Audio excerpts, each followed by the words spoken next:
Are you ready? Are you ready? It's time for Effingham Hearts football on your home for local sports, 97.9 XFM. Let's go to the sideline for the pregame show. Good evening, everybody, and welcome to Klosterman Field at Effingham High School. It's Military Appreciation Night as the Effingham Hearts play host to the Mattoon Green Wave in Apollo Conference action. Crowds asked to stand for the Effingham High School band's presentation of our national anthem as the color guard is right along the south 20-yard line displaying the colors proudly. Here is our national anthem.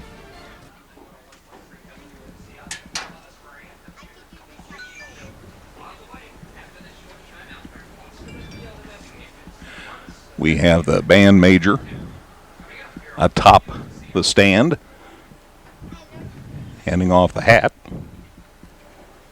And we'll just about get going now. Here, our national anthem.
Fine rendition of our national anthem by the Effingham High School Marching Band. I do want to mention that our color guard is made up of members of Effingham VFW Post number 1769, Effingham American Legion Post 120, and DAV Chapter 7. And I want to mention, too, the passing of Chris Teese Sr. Got Chris's funeral notice today, and Chris, along with many, instrumental in our Veterans Memorial in downtown Effingham on the lawn of the old courthouse. Chris worked mighty hard on that memorial, and so we note his passing, and our hearts and our thoughts are with his family in that loss. It's Mattoon and Effingham. Well, you talked to Dustin White about if you were looking for similarities in two teams, this is it. They each lost their first two games. They each won their first game last week, and they are both 1-1 in the conference, and it's going to be interesting to see where things go from here. Well, and I think that you can add to that both teams come into this not only 1-2, but not exactly sure what kind of a 1-2 that was. Still a lot of questions about how this season's going to shape up for them, and reasons to believe that maybe with a win last week that there was a corner turn for them. It remains to be seen, and quite honestly, for each club, the results tonight are going to do a large part of telling that tale. But I think this is kind of a make-or-break game for both teams, looking at the schedules that they have remaining. So I hate to get too big about what's at stake in a Week 4 game, but I think there is quite a bit. I agree with that. I think more than last week, yes, now they both won. And that was really important for Effingham. I remember that was one thing Coach Hefner illustrated on the post-game show. Well, okay, the most important thing is here we won. But now what do you do with that win? Mattoon beat Taylorville 12-9. The Hearts beat Charleston at Charleston 42-0. But their quarterback went out during the game. Their coach wasn't there because of you-know-what. And so you wonder what impact that had on them. We saw some scrambling along the sidelines periodically during the course of the game last week. So now what, I guess, is the question that comes to my mind. Yeah, it's hard to say. We came into this year thinking, Taylorville is supposed to be pretty good, and right. for Mattoon to contain them, keep them down to 9 points, well, that sounds pretty good. But they'd lost their first 2 games as well against teams that are good, but maybe not quite as good as what Effingham had to face the first couple of weeks. So lots of questions, lots of stuff still up in the air. I'm interested to see how it turns out. Effingham needs it, right? I mean, no matter what Taylorville's got, no matter what Mount Zion's got, when you look at who we have left to play, you don't want to go into that stretch 1-3. 2-2 is still going to be a tough road, but it's a lot better. This is not intended to be hype. Effingham has one of the toughest schedules around this season. They played 2 really good football teams their first 2 weeks. I think that helped them in the game against Charleston. Now Mattoon. It's going to be an interesting one tonight. Here's what's going on as far as the Apollo right now. Mahomet Seymour is 2-0 in the conference, 3-0 for all games. Lincoln's 1-0 in the conference, but they're 2-1 overall. Mount Zion, Mattoon, and Effingham are all 1-1 in the conference. Mount Zion's 2-1 overall. Hearts and Mattoon are each 1-2.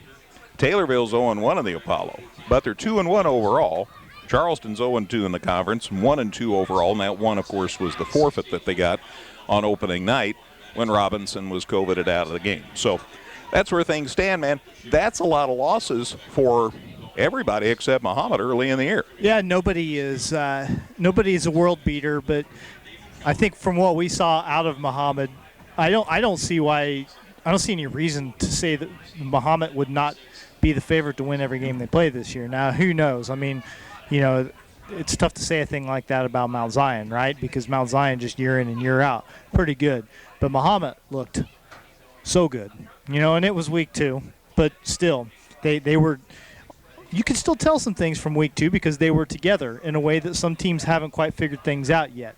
And so they're going to be a handful for everyone they play. Can't see any reason at this point to not say, they've got to be one of your 2 favorites to win the conference. We got to hope that somebody knocks them off, you know what I'm saying? But it's going to be a tough out for whoever manages to pull it off, if they do. Without a doubt. Let's go ahead and take a break. Gail will be back with more pregame information in a moment. It's Mattoon at Effingham on 97.9 XFM. Come see all the redesigned Chevrolet and Toyota models at Dan Heck Chevrolet Toyota, located south Route 45 here in Effingham, or at danheck.com. Evergreen Nursing and Rehabilitation Center wishes area teams the best seasons ever. Evergreen has rehab-to-home suites for short-term rehab following hospitalization. They offer physical, occupational, and speech therapy. Go to Facebook at Evergreen Nursing Rehab for more information. This is the Dan Heck Chevrolet Toyota pregame show. Dan Heck Chevrolet Toyota, your complete transportation headquarters since 1958. We are back at Klosterman Field getting ready for Mattoon at Effingham Apollo Conference action. Again, both teams are 1-2 on the season, 1-1 in the Apollo. And it is Military Appreciation Night here at Klosterman Field. A lot of folks have T-shirts on signifying this event. The kids will get to wear their camo jerseys. That's exciting for them and for us. And I wanted to mention that we learned earlier this afternoon that the football moms worked with the football players, and if people are here enlisting, to the north end zone, there are 13 chairs. That's behind the uprights, and they signify the 13 people who lost their lives, that were members of the military, in Afghanistan a few weeks ago. They wanted to do something significant, particularly on Military Appreciation Night, and so they came out and draped those chairs with flags. It was a nice ceremony, and Wayne got word of it and came out, and it's available on our social media site and Facebook, so check it out when you have the opportunity. It's just a real special touch on this Military Appreciation Night, and thanks to Wayne for facilitating the fact that we have that available to you. So when you get a chance, go to 979xfm.com and check that out. Let's talk a little bit more about this ball game. Effingham, again, is 1-2 on the season. They lost at Decatur St. Teresa 42-7. Lost their opening game to St. Teresa 42-7, then lost to Mahomet Seymour in their home opener here 37-7. So That's a lot of points and not a lot for us. But Effingham went to Charleston last week and had a great night. In fact, posted a 42-0 win over Charleston to go to 1-2 and 1-1 in the conference. Now Mattoon lost at Troy Trad 26-13, then fell to Mount Zion 31-7 in their home opener. And then Mattoon claimed a win last week 12-9 over Taylorville. So a lot of similarities between these two teams. And we talked to Greg Powers, who broadcasts Mattoon football, and Greg said that basically the teams that they played had good players, good enough to win, but maybe not powerhouse teams. Is that?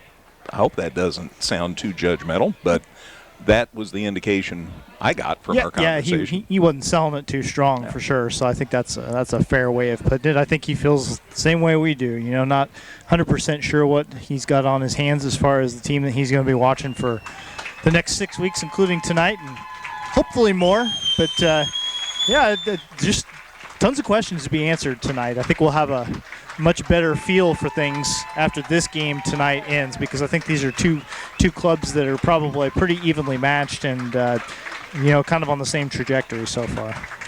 Mattoon's at Effingham in Apollo Conference action. Lincoln is at Mahomet Seymour tonight. Taylorville is at Mount Zion. And the other conference team, Charleston, is out of the conference tonight. They're at Collinsville, so playing the K-Hawks tonight. Also in the region, Lawrenceville's at Newton. Arcola's at Cumberland. And boy, the Pirates having another great season in the top 10 in the state in 1A football. Vandalia's at Hillsboro. Tuscola's at Shelbyville. Maybe you can hear the fireworks in the background. Tuscola at Shelbyville. Fairfield's at Flora. And Olney Richland County, and the last one was for me, at Pinckneyville. So those are the games in the region, and Gail will do her dead level best to get us the Cumberland score and other scores from the area. So be listening for that. Now, I talk about all that, and that's not even all that's going on. If you listen over on KJ Country at 102.3, you're our home for NASCAR. We have NASCAR action tonight.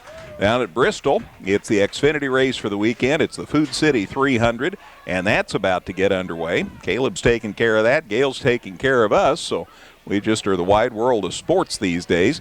And then the Cup race for the weekend is tomorrow, and that'll be on KJ Country at 102.3. Illinois plays tonight, too.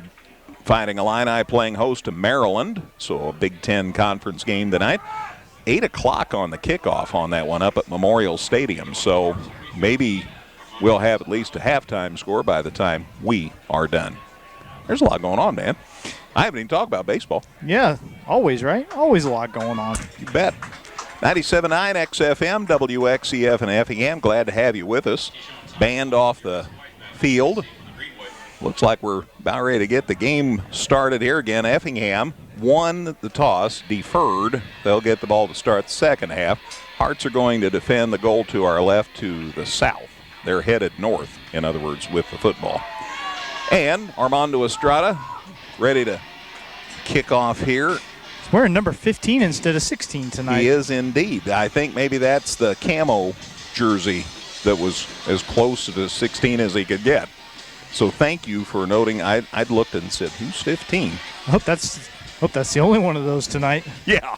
Otherwise, it could get really interesting over the course of the evening. We'll be listening to Scott Mosier on the PA system to try and make sure we don't have any other snafus. And if we do, we can just go ahead. We want to just go ahead and start blaming him right now. That's. He's not listening, so. I hope not. Sound information I like. Oh gosh. Yeah, the Hearts at home tonight, and then we're headed to Taylorville next week and then to Mount Zion. That's going to be two really interesting games. So a win tonight would certainly be a good thing. I think so. Estrada's ready with a kickoff. We're glad you're with us here on 97.9 XFM. Crowd at a fever pitch. Lots of stomping going on out here in the bleachers. And here is the kick, and he belted it. End over end, taken inside the 10 at about the 5, and Mattoon returns. They come to the near side of the field, out across the 20 and near the 25 when the return man is taken down. So from the 5 near the 25, and the return man for Mattoon, number 24, and that is Still looking. There he is. Darius White, yeah. Yeah, he was, even inside the 5, honestly. We don't have a perfect angle of it, but I was wondering if his momentum didn't carry him back across the goal line there, but apparently not. And so, nice deep kick, decent return, but a pretty long field for the Green Wave to have to maneuver on their first possession. Troy Johnson, the Mattoon coach, sent us some starters and didn't have Darius among them, but Greg Power says, yeah, you'll see him play. All right, from the shotgun, there's a pass play. It is complete to White, and he's out across the 30, and then the Hearts driving near the out-of-bound line. I don't know if he's officially out, but he advances the football out across the 30 to the 33, so from the 24 to the 33, got 9 yards out of the deal. So it's 2nd and 1. Yeah, I think they probably take 9 yards per pass all night long. Jackson Spurgeon is the quarterback for Mattoon, 6 foot, 195-pound senior. And it's 2nd and 1 for the Wave at their 33-yard line. Stay in the shotgun. There's the snap. And he keeps, and he goes to the far sideline, and he turns it up, and the Hearts stop him, and he got the first down and gets near the 40-yard line before they take him down. So Spurgeon from the 33 to the 38, gain of 5, plenty enough for a Mattoon first down. Just underway here at Klosterman Field. It is Corvette Fun Fest week. I saw about 500 Corvettes so far today. There are a lot of people in town. We have a timeout. 11:07 to go. Opening quarter, Gail. Let's take a 30-second break here on 97.9 XFM. The Giving Plate, a meal service with heart. Purchase fresh and frozen meals along with salads and wraps. We have provided over 1,000 free meals to members of our local community. Check us out at our website and order online at thegivingplatemeals.com. Whether you're in the market to purchase a new or pre-owned vehicle, Northside Ford on North Keller Drive in Effingham will find a vehicle that works for you. Check out Northside Ford's selection of cars, trucks, and SUVs today.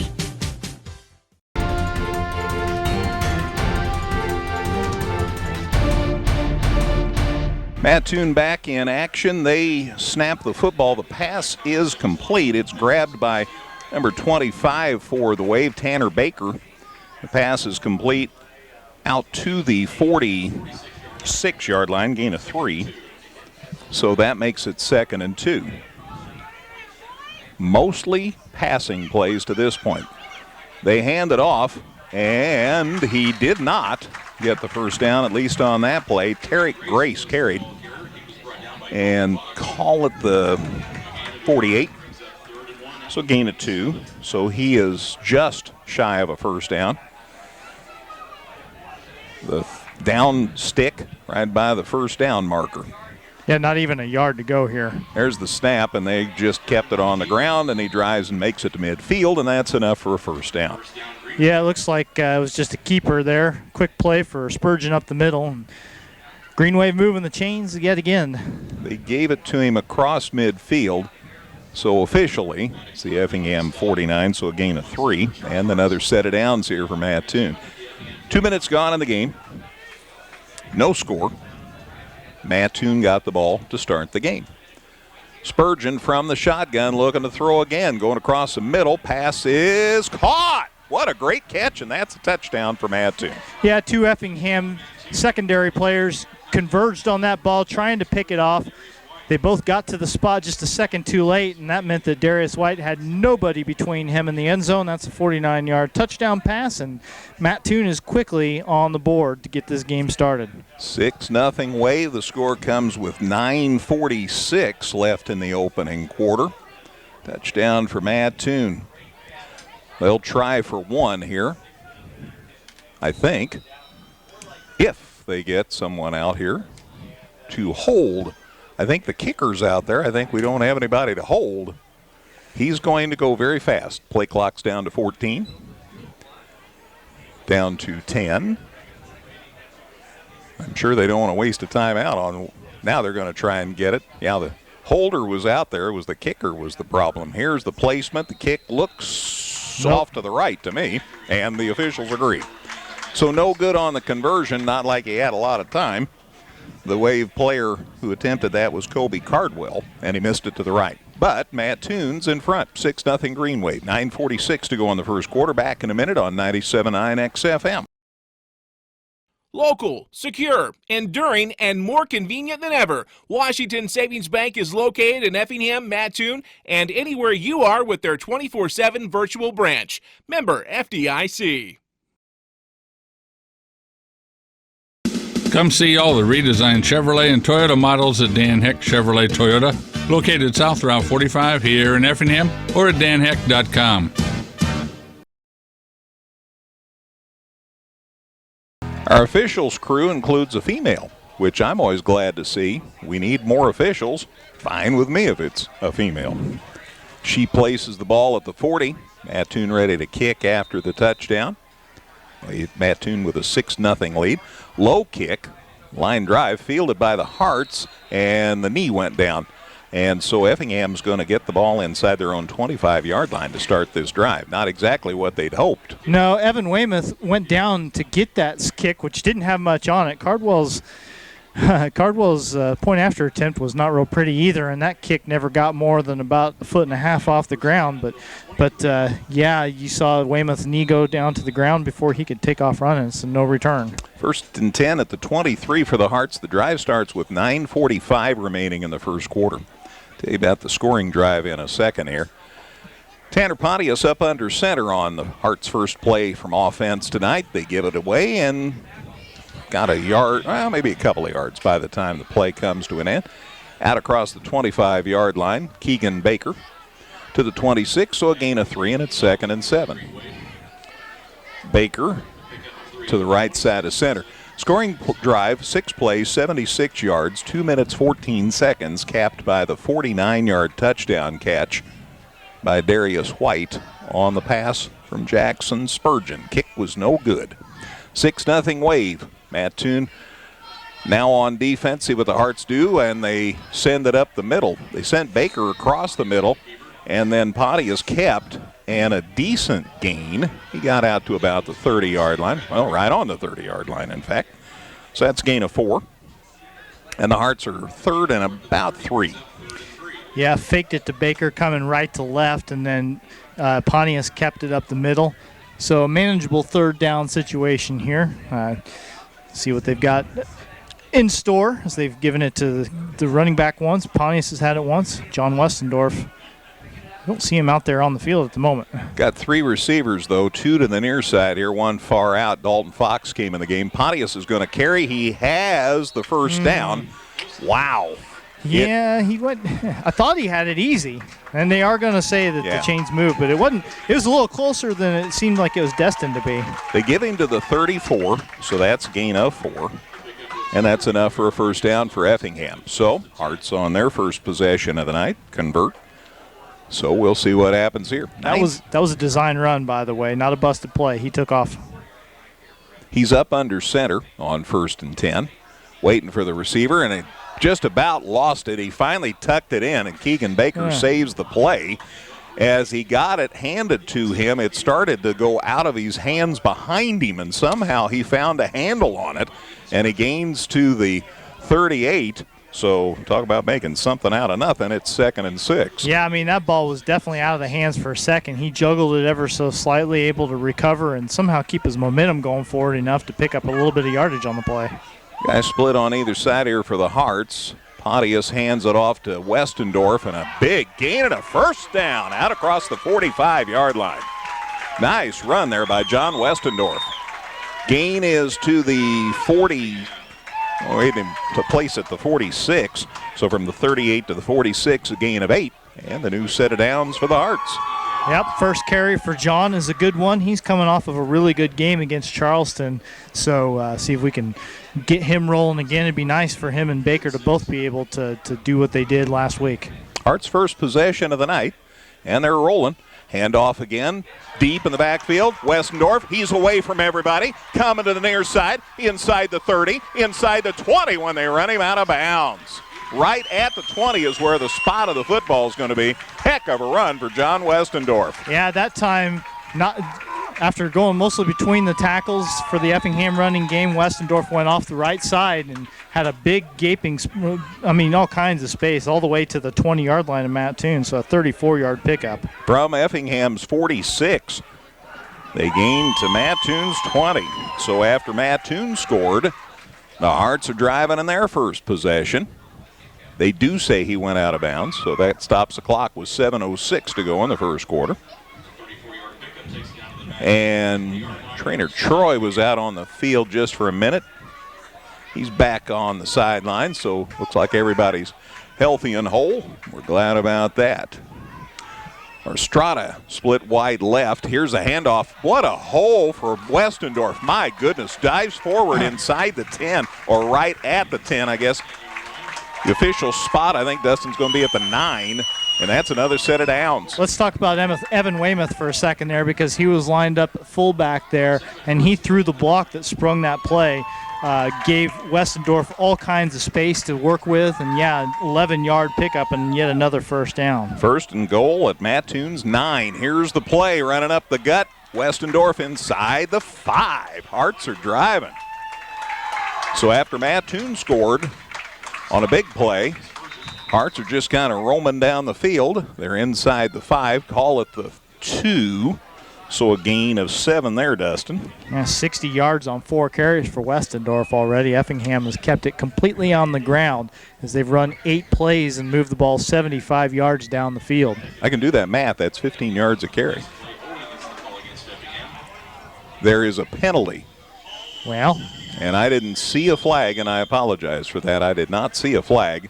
It's a hold, so that should bring it back 10. And from the spot of the foul, that's going to move it back out across the 15 to the 18-yard line. So the hold must have happened at the 8, and then the 10-yard walk-off. Yeah, that throws off all the math that we just did. Indeed.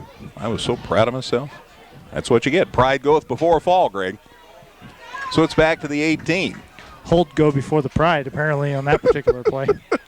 Here's a handoff up the gut. Westendorf driving and diving and got it to the 15. So he got 3 of that back. 3 of it back. So it's second down, now 14. But they're just inside the 15. I think tip of the football is probably still on the 15-yard line. I'm going to call it that. So that's how close they are. First down, touchdown. Pontius from the gun. Move a man to the left side. Here's the handoff, and it's dropped. Westendorf dropped the football and didn't know he dropped it. And Mattoon falls on it, and the Green Wave come away with the football. Goodness gracious. That's a great drive that just comes to an end with T.J. Owens, number 52, junior linebacker, falls on that football. Yeah, it came out of the Westendorf had no idea that it was on the ground, almost like he wasn't looking for it. Perhaps some sort of miscommunication between him and Pontius, but it's a fumble, a turnover, and Mattoon's ball right on the 20. I'll be interested to see CJ's video on that because it looked like he had it, and then he didn't. Mattoon's ball on the fumble. First and 10 for the Wave at their own 20-yard line. Well, now the defense needs to step up big here and pick up their brothers on offense. 5:46 to go in the first quarter as we start this drive. Mattoon with it first and 10 on their 20. They hand it off, and boy, look at that effort. Holy moly, back to the 15-yard line. Credit where credit's due. Cohen Woods came in there big time, and he was not going to let anybody pass there. Now, I have to assume that all my numbers are going to be correct tonight. Maybe there are some kids that had to pick close to their normal number, but Cohen Woods is typically wearing number 58, and he hit him first, and the ball is spotted at the 19. So actually, they only gave him a loss of 1. Yeah, Tariq Grace was the ball carrier, and I thought he got thrown back a little further than that myself. Here's a pass play. It's caught. And then the man is tackled out across the 35-yard line, but it is enough for a Mattoon first down. And Darius White. They're going to plant it right at the 36, Dustin. So from the 19 to the 36, a gain of 17 yards, and that's enough for a Mattoon first down. So White with his third reception, 17-yarder there. He's got 5 yards for the game, and Jackson Spurgeon a perfect 4 for 4 for the Green Wave, 83 yards and a touchdown already. We're not even, we're a little over halfway through the first quarter here. Looked like the referee was going to say something and then didn't. So just checking to make sure the equipment works. So the ball's at it. Mattoon's 36, and they have it 1st and 10 there. 4:44 to go in the first quarter. There's the snap, and the quarterback keeps, and down he goes. He got close to the 40, but nice job by old Engine 99. Charlie Ring got in there and made the tackle. The gain to the 39, we'll call it. So gain of 3, 2nd and 7. Little spin move in the backfield was the only thing that kept Spurgeon from getting plastered in behind the line of scrimmage, but good athletic play for him to avoid the initial rush. Got a little something out of the play. Charlie Ring, good offensive player. He's a sophomore, so big upside for him. Going to throw, going deep. Got a man out there. Hearts have somebody there. The catch is made, and it's inside Effingham's 30-yard line. It's going to end up at about the Mattoon or the Effingham 25-yard line. Yeah, and that's White again running in man single coverage along the far sideline there, and he just made a nice over-the-shoulder catch, but a good ball from Spurgeon to put it right where he needed to. It's going to be a long night for Effingham secondary if they can't figure out a way to get some containment on those guys. 41-yard pass play. First down for Mattoon at Effingham's 25-yard line. 3:57 to go in the first quarter. 6-0 Mattoon, and after the fumble, Mattoon's driving again. High snap, but Spurgeon can't get it. He has to fall on it. He did, so Mattoon retains possession. Man, that was a high snap. Spurgeon's not the tallest kid on the team, and he had to go way up to save that. He's 6 foot, the roster gives him. He fell on it because his momentum had carried him forward. So Mattoon retains possession, but now it is 2nd and about 13. So we lost 3 on that play. Football back to the 28. 2nd and 13 from the shotgun. There's a good snap. Spurgeon keeps, and the Hearts eat his lunch. He fell forward maybe for a yard. Nice defense exhibited by Effingham there. And Edgar Castillo led the parade for Effingham there on that defensive play. So Spurgeon kept, and they'll call it the 37. I guess they gave him one. 27, pardon me. I said 37. So it's 3rd down and 12. For those of you old football fan listeners, that was Art Turf territory. 3rd and 12. Yeah, but it's still important here to get a big play because it's obviously 4-down territory as deep as they are. Gonna throw, maybe. He got away from the Hearts, and the pass is caught. And he kept himself in bounds. Inside the 10. Boy, Spurgeon was getting drilled as he threw that one, and a great catch down the sideline. That looks like 35. Matthew Gordon made the catch and stayed in bounds. They'll call it the 4-yard line. Here's the play, and nothing. If anything, a loss. The Spurgeon kept. So the line of scrimmage was the 4, and they move it a yard to the 3. So it's 2nd and goal now. Mattoon at Effingham's 3-yard line. Boy, that was some catch. That was one that Coach will patch on the back for. 2 minutes left opening quarter. It's 6-0 Mattoon, and they're knocking on the door again. Boy, that turnover was so costly. Hearts had so much momentum on offense. See what they can do here. 2nd and goal. Mattoon with the ball at the Hearts 3. Spurgeon up under center. There's the handoff. Drives it up the middle. Second effort. In for the touchdown. Boy, I thought they had him stopped, and he surged forward. And a nice effort out there for Tariq Grace. And he scores it from 3 yards out to extend the Mattoon lead to 12-0. The score comes with 1:39 left in the first quarter. Well, there's a direct correlation there. The turnover led to a score. They're talking with the sidelines, Mattoon is, about the conversion here. Maybe I don't know what they're going to do. They're still discussing what they're going to do. Play clock's down to 10. They had this problem on the first score, and they missed the point. They're going to kick again. Down to 3-2. Here's the kick. It's a line drive, and it's no good to the left. So a little overcompensation. Bottom line, though, is Mattoon's up by 2 now. It's 2 scores. It's 12-0 Green Wave. Minute 39 left, first quarter. Kickoff on the way in a minute on 97.9 XFM. Evergreen Nursing and Rehabilitation Center wishes area teams the best seasons ever. Evergreen has rehab to home suites for short-term rehab following hospitalization. They offer physical, occupational, and speech therapy. Go to Facebook at Evergreen Nursing Rehab for more information. The Giving Plate, a meal service with heart. Purchase fresh and frozen meals along with salads and wraps. We have provided over 1,000 free meals to members of our local community. Check us out at our website and order online at thegivingplatemeals.com. All right, scoring drive for Mattoon. 9 plays, 80 yards, 3:57 off the clock.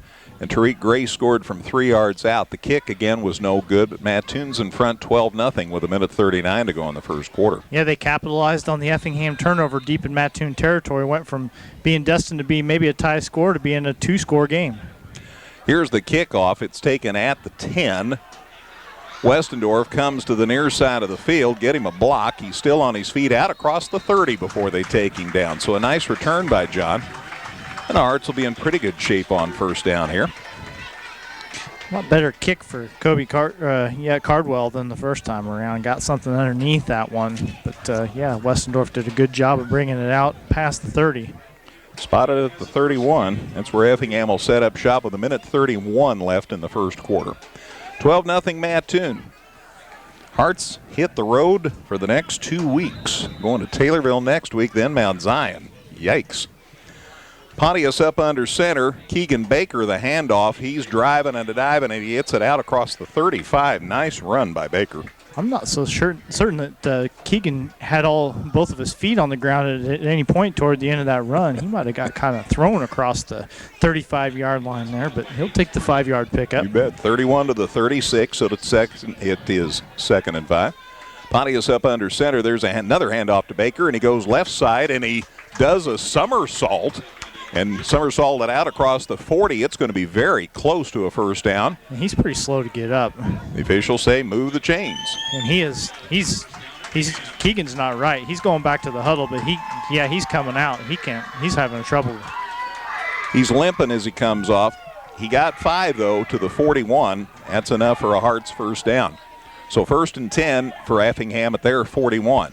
Looking to throw. Pontius going deep. Got a man. Overthrew him, though. Overthrew everybody. Even overthrew the official. There was some contact downfield, but when the ball's thrown a good 10 yards over everybody's head, you're not going to get any calls as much as maybe some of the folks in the stands want to get one.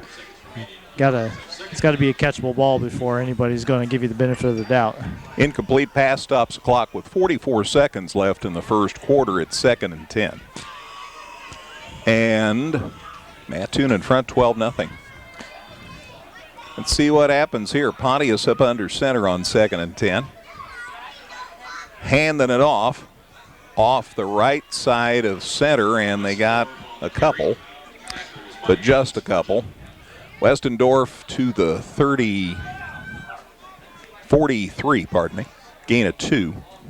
So it's 3rd and 8. Need something here. You cannot let this drive stall out now. The way Mattoon has moved the football the first couple of drives, you really don't want to be giving them the ball back. Looks like we may get one more playoff here before the end of the first quarter. Up under center, Pontius checking off. There's the pass caught out here by Weymouth, and he's out across the 45-yard line. So a good gain, but not enough for a first down. And that is the last play of the first quarter. After 1 here at Klosterman Field, Mattoon 12, Effingham nothing. Second quarter on the way in a minute on 97.9 XFM. Whether you're in the market to purchase a new or pre-owned vehicle, Northside Ford on North Color Drive in Effingham will find a vehicle that works for you. Check out Northside Ford's selection of cars, trucks, and SUVs today. Local, secure, enduring, and more convenient than ever, Washington Savings Bank is located in Effingham, Mattoon, and anywhere you are with their 24/7 virtual branch. Member FDIC.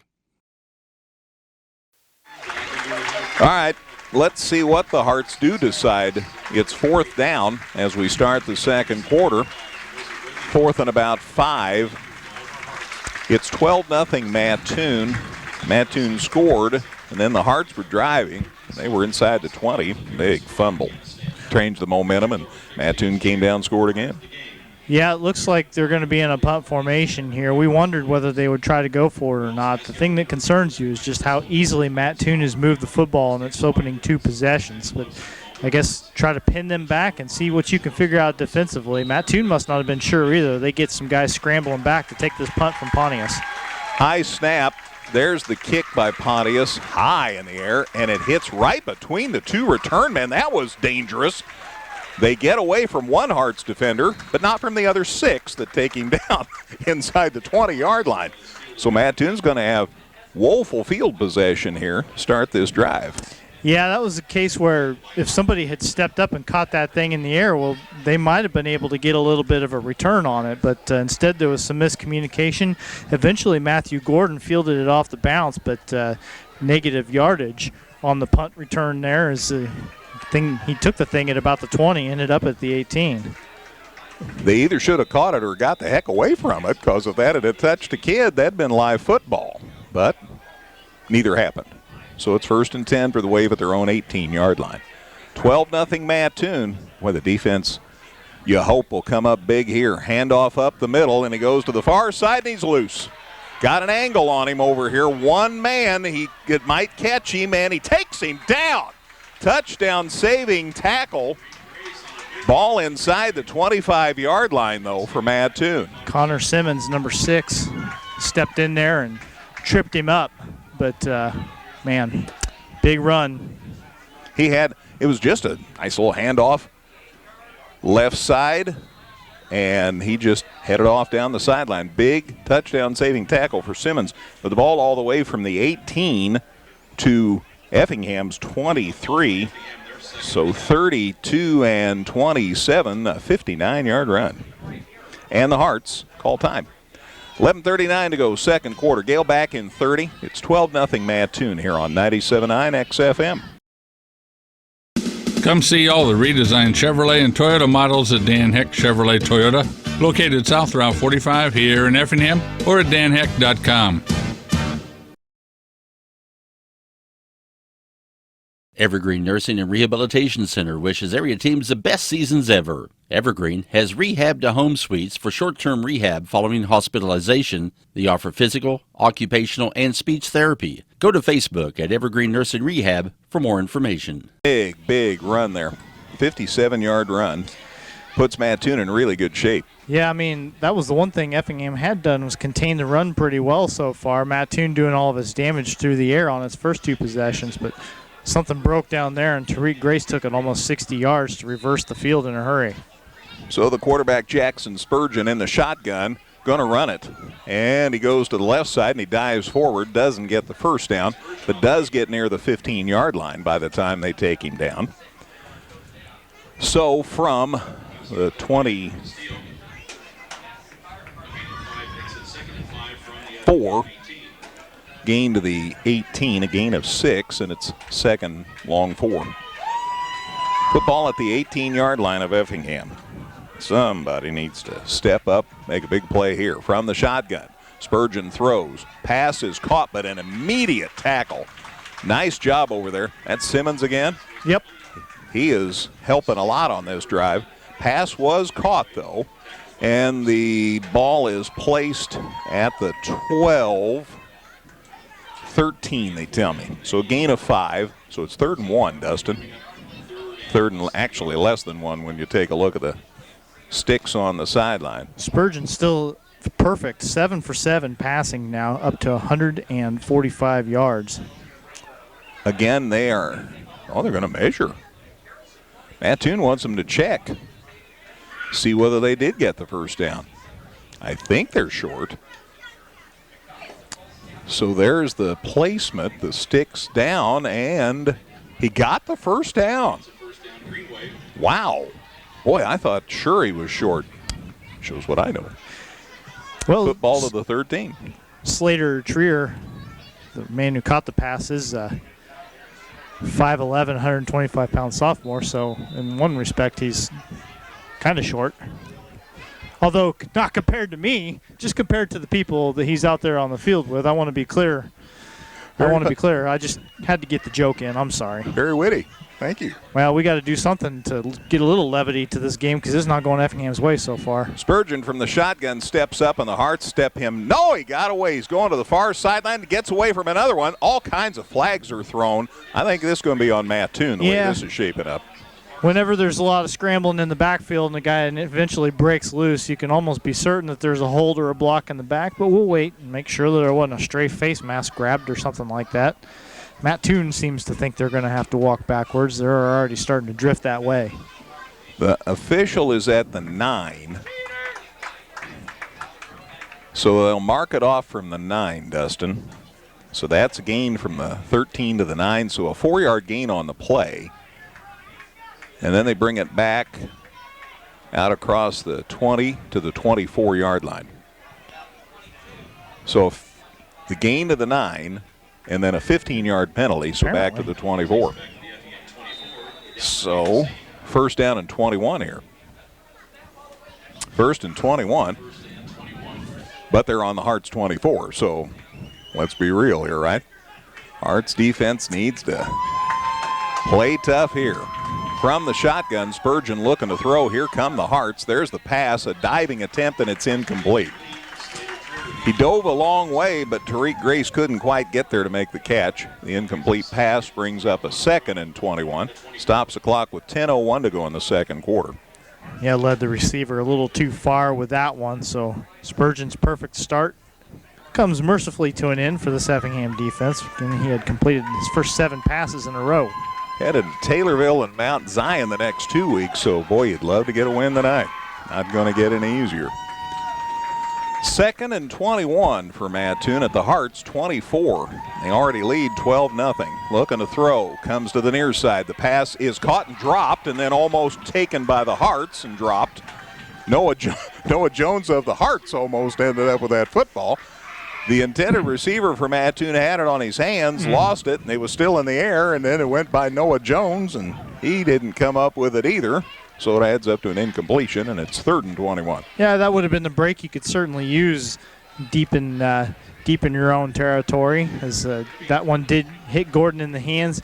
Hung up in the air for an instant, but not long enough for anyone to catch it out of the air. Ball still at the Hearts 24, looking to throw again. Here come the Hearts. Pass is caught, and a nice gain, and the Hearts do come up with a touchdown-saving tackle. The pass is caught out there by Gavin Klein, number 32 for the Wave, and the stop is made for the Hearts to save the touchdown by Damon Kalber. The ball ends up inside the Hearts' 10-yard line. So from the 24, they'll spot it. There's a flag out there, Greg. Well, this will be interesting. Hold on Mattoon. And the Hearts is close to the goal line. Certainly will be glad about the penalty. Yeah, so apparently came after the catch. So they'll take it back 10 yards from the spot, which was the 9. So from the 9, the hold drives it back to the 19-yard line. So it's 3rd and 16, so they got 5 yards. And it's still 3rd down and a bunch. Now it's 3rd and 16. With the ball at the Hearts 19. 9:38 to go second quarter. Already 12-0 Mattoon. From the shotgun, they're looking to throw, looking to the far side. They go to the corner, and they got a man, and they missed him by a mile. Pass comes up incomplete, and that'll bring up 4th down. Well, Max Nelson fell down in the secondary for Effingham, and that left a receiver running free and wide open. Nobody within 8 yards of him in any direction, but the pass was so far off that it didn't matter. So as good as Spurgeon has been there, he kind of biffed on that throw, and big break for the Hearts. Ball back to the 19. It's 4th and 16. So let's see what you try on a 4th and 16 play. Well, they're certainly not going to kick a field goal, I can tell you that much. Gosh, no. Here's the snap. Here come the Hearts. There goes Spurgeon. He got away. Looking to throw. Now he tucks it in, and ouch! He said, I guess I'll get as much yardage as I can, push the Hearts back as deep as I can. He gained to the 10, which is still well short of the first down, and it'll be Effingham football. Yeah, I mean, you'll take it. There's no more points on the board, so that's a bit of a victory, but a long way to go for this Effingham offense. Gain of 8, Dustin, to the 11. So the Hearts will set up shop 1st and 10 at their 11 with 9:19 to go in the second quarter. Mattoon leads at 12-0, but that is the first time they have been stopped. So something for the Hearts to build on, and we'll see what happens now. 1st and 10 at their own 11-yard line. Pontius up under center. There's the snap, handoff. Baker going to the far side, now turns it up the middle, and he gets it out across the 15-yard line. So a decent gain on first down. And just good to see Keegan back out on the field. He had to kind of hobble off after his last carry of the previous possession. So a 5-yard pickup for him, and just good to see that he's still able to contribute. Guess they're going to give him 6, Dustin, to the 17. So it's 2nd and 4. 2nd and 4. Here's the handoff up the gut. Pretty good gain. Might have the first down. Nice run up the middle. Keegan Baker again. And I think he got the first down. Yeah, they're moving the chains. So from the 17, it's a gain to the 23. Got 6. Needed 4, got 6. 1st and 10 for Effingham at their own 23-yard line. Next week, Hearts go to Taylorville to play the Tornadoes. Remember, didn't get to play them that last season. Here's a handoff up the gut. Baker again twisted him like a pretzel, but he got out across the 25, or maybe right on it when they spot it. Right on the 25-yard line. So that's a gain of 8. So the Hearts are moving the football. Yeah, I mean, they've rushed pretty well. 16 times they've run the football for 93 yards. So that's not too bad, but still is a big goose egg on the scoreboard so far. 2nd and 8 for Effingham at the 25. Looking to throw Pontius to the near side over the head of the intended receiver, Caden Walls, and then he got drilled. So not only could he not catch it, but then he got clobbered for his trouble. I think if you look back at the tape on this one, as the Effingham coaching staff, they're going to say that underneath, Evan Weymouth was running the same route, just 5 yards shorter, and there was nobody close to him. And that might have been the better decision there to throw to him. I get it, though. You know, it's not easy. It's easy for me to say from up here, but might have been the play there. 3rd and 8. Hearts with the ball at their own 25. Need to get on the board. Down 12-0. There's a pass. It's caught. There's a first down. Nice run after the catch. They say he ran out of bounds. I wish they hadn't, but that is what they say about Armando Estrada. And a great gain. He is out across the 40. So from the 25, the Hearts gain to the 41. Nice 16-yard gallop for Armando Estrada, and the Hearts have a new set of downs. First time that the Hearts have moved the chains through the air, so you'll take that, yeah. Stop Mattoon, moving here on offense. 7:54 to go in the second. Handoff, Baker turns it up the middle, got away from one defender, and ended up getting positive yardage on a play I thought was going to get stuffed. So nice work by Baker. Call it the 43. Give him 2 to the 43, and it's 2nd and 8. 12-0 Mattoon. They scored their first 2 possessions. They scored, and then the Hearts fumbled on a drive that was knocking on the door of the goal line, and then Mattoon scored again. But the Hearts stopped him this last time. Pontius from the shotgun, coming to the near side. He's going to keep it, turns it up, and he's near midfield by the time they upend him. Gain to the 49, looks like. So 43 to the 49, a gain of 6, and that's going to bring up an interesting 3rd down. Good job by Keegan Baker to get up the field and throw some blocks out of the backfield, create a little more space for Pontius. But, yeah, don't know what kind of play you'll run here. 3rd and 3 at the 49, the Hearts 49. Pontius, the snap. He keeps it, turns it up, and he's really close, but might not have the first down. It's that close, gang. He's going to be like a half yard, not even a half yard short. So they're going to definitely call this 4th down. But I think for Effingham, you're going to have to think about just running a keeper here. Yep, no doubt about it. They're going for it. So 4th and a half a yard. It went from Effingham's 49 to Mattoon's 49, and now a whistle, and Mattoon wants to talk it over. Timeout Green Wave. 5:42 to go, second quarter. It's Mattoon 12, Effingham nothing here on 97.9 XFM. The Giving Plate, a meal service with heart. Purchase fresh and frozen meals along with salads and wraps. We have provided over 1,000 free meals to members of our local community. Check us out at our website and order online at thegivingplatemeals.com. Whether you're in the market to purchase a new or pre-owned vehicle, Northside Ford on North Color Drive in Effingham will find a vehicle that works for you. Check out Northside Ford's selection of cars, trucks, and SUVs today. It's 4th down and less than a yard. Effingham with the ball at the Mattoon 49. What are you calling here? I think that you just let Pontius go right up. I think that's what you have to do. I mean, inexperienced line, but nonetheless, I think that Pontius is just going to line up right under center and try to dive across. Nope. There's the snap, the handoff, Westendorf, and he has the first down. That works too. Went right to center. Good job by the line, getting him some space. Not a lot, but, oh gosh. They're going to spot it back there. They did. It's back about the first down marker. Yeah, that spot. They're going to have to measure it. He was way past that. I thought so. And in fact, the chain gang had already changed from a 4 to a 1. They were sure.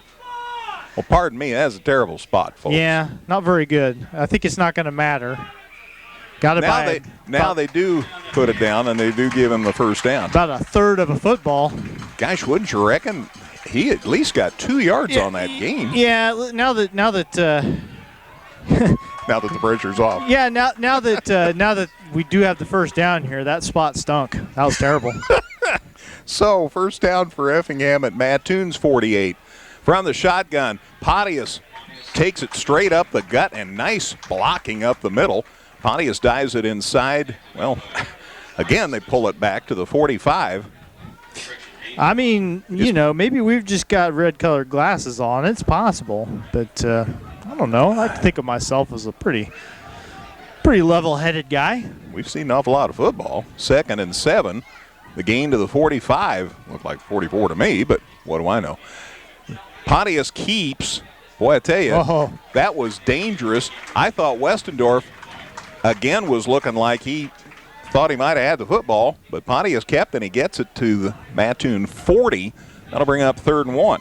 That was almost all second effort for Pontius, too. He was about ready to be tripped up and down all the way back at the 43, 44-yard line, and he just kind of threw himself toward the 40 and turned that into a pretty good little pickup. Gain 8, so 3rd and 1. Effingham at Mattoon's 40. Here's the play, and a great job by Mattoon. Got into the backfield and hits Westendorf for a loss. Aiden Spurgeon got in there, and he was on Pontius's heels as he made the handoff, and then he just shifted gears and said, well, if I'm not going to hit you, then I'm going to hit Westendorf instead, and threw him for a loss of 3. So a loss back to the 43, so it is 4th and 4 now for the Hearts. They'll still go for it in Mattoon territory. Pontius in the shotgun. Big play here, you bet. Pontius going to keep. Coming to the near side, turns it up. He has the first down. He runs out at about the 36-yard line, and that's enough for a 1st and 10. Flag. Man, it's like pulling teeth. Yeah, I had the first down written down, but we better not get crazy here. Hold on the Hearts. Flag's thrown at the 44, so that's a loss of a yard, plus 10 more. That's going to move the Hearts back into Mattoon territory. And the official came over and is showing the coach what he did to hold. And so I'm guessing there's nothing he can say in this situation that's going to satisfy Brett Hefner too much, just because of how important this drive is for the Hearts and how long they've had the football and how it seems like it's almost ready to stall out. So that drives it back. The line of scrimmage was the 44, and the Hearts are going to punt it away. It's 4th and 15 after that walk-off, and so the Hearts will kick here. And that's a tough blow. Now you hope for a good punt. Snap, punt. He nailed it pretty good. It's to the 20, the 30, Mattoon almost lost it. Once he recovered it, he got upended. The return man that time was number 35. That's Matthew Gordon. He's the same guy who had a little trouble with the last one, and they may think about just letting these punts fall the way they've been skating on thin ice. Or they'll keep doing this, and the Hearts will get it, and they'll get a late turnover. And, well, anyway, we'll see. Anyway, spot of the football's at the 26. So that's where Mattoon will set it up 1st and 10. 4:36 left before halftime. It's 12-0 Mattoon. Each of these teams is 1-2 coming into this game. They both lost their first two and then won. There's a sign line infraction. That's a 5-yard penalty. I thought you got a warning the first time. Well, but they moved it back 5. So from the 26 to the 31. So that's where Mattoon will start this drive at their own 31 with 4:36 to go in the second quarter. 12-0 Mattoon. They've missed both their extra point tries. Jackson Spurgeon from the shotgun for Mattoon here on 1st and 10. Mattoon ready. There's the snap. Spurgeon looking to the far side. Pass is caught, and immediately the man is stopped right at the 35-yard line. Darius White makes the catch, and a gain from the 31 to the 35, Dustin. A gain of 4, and it's 2nd and 6. 4:15 to go before halftime. Boy, the Hearts just about have to get a stop here. If it takes till halftime, well, the Hearts would be content with that. 2nd and 6. Mattoon at their own 35. Spurgeon stays in the shotgun. There's the snap. Handoff going to the far side. And a gain out across the 45. Plenty enough for a first down for Tariq Grace. They're going to call it the 44. So a gain from the 35 to the 44. That's a gain of 9. Plenty enough for a first down for the Wave. He did go out of bounds. Clock stops with 3:47. And Mattoon continues this drive. They'll stay in the shotgun. Got 2 men out here to the near side. They're going left to right. Here's the pass. Got a man out there. So the Hearts. Pass ends up incomplete. Good defense by the Hearts. Nice job out there by Damon Calper. He has done some good play on defense this season. The pass incomplete. Stops clock with 3:42 to go in the second quarter. Makes it 2nd and 10. 44-yard line. That's where Mattoon is. Both these teams 1-2 on the season. 1-1 in the Apollo.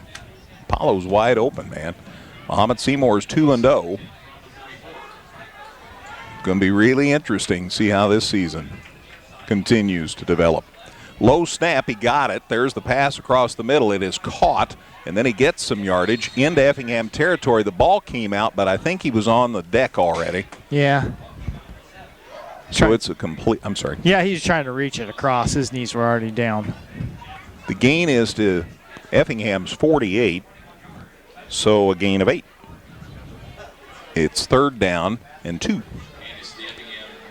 3:14 to go in this first half. 12-0 Mattoon. They scored twice, failed to convert on the extra point tries either time.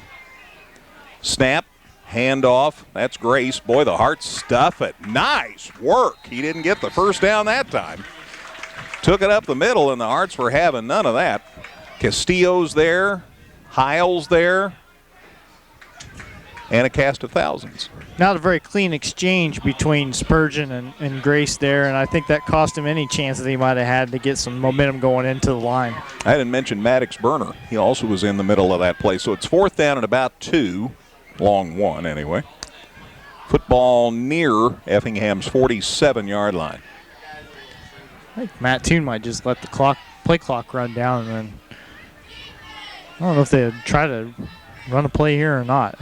Got a couple timeouts. They don't seem too interested in doing anything so far. So they do let time elapse and see if they called a timeout just ahead of the time delay. They do call time. I didn't think they want the 5-yard penalty. So Mattoon calls time. 2:14 to go before halftime. Mattoon 12, Effingham nothing here on 97.9 XFM. Local, secure, enduring, and more convenient than ever, Washington Savings Bank is located in Effingham, Mattoon, and anywhere you are with their 24/7 virtual branch. Member FDIC. Come see all the redesigned Chevrolet and Toyota models at Dan Heck Chevrolet Toyota, located south Route 45 here in Effingham, or at danheck.com. 2, and Mattoon's going to punt, and they hit it low, and it's going to be tremendous defensive position for Mattoon. The ball's tagged out outside the Hearts 15 at the 17-yard line. So they decided to punt. Yeah, Cardwell also their punter, and he didn't get much on it, but from that spot, all you really need to do is get it downfield a little bit. I thought Mattoon might do that. Call the timeout, run as much time off the clock as you can, and then punt. Give Effingham a long field with only a couple of minutes to work with here. So there's 2 straight possessions that the Hearts have held. And Effingham, 1st and 10 at their own 17. The drive starts with 2:05 left before halftime. Wouldn't it be a huge score here before you go to the locker room? You could sure use it. 12-0 Mattoon. There is the snap. They run it up the gut. Keegan Baker, I think. No, Westendorf got it to about the 18. John headed back to the huddle. So from the 18 to the 19. Gain of 1. 2nd and 9. 2nd and 9. Minute 45 left before halftime. Hearts have 2 timeouts left, so they have some maneuverability here. Guess they have 1 left. I'm sorry, 1 timeout remaining. 2nd and 9. There's the snap. Looking to throw. Pontius across the middle. Got him. And he's caught it. Out across the 40. I'm guessing that's Dalton Fox. No, it's not. It's Armando Estrada. So Estrada with a catch out across the 40 to the 43, Dustin. A gain of 24 yards from the 19 to the 43. And Hearts have a first down. Minute 24 still to go. Handoff up the gut. Westendorf, big hole out across midfield into Mattoon territory before they bring him down.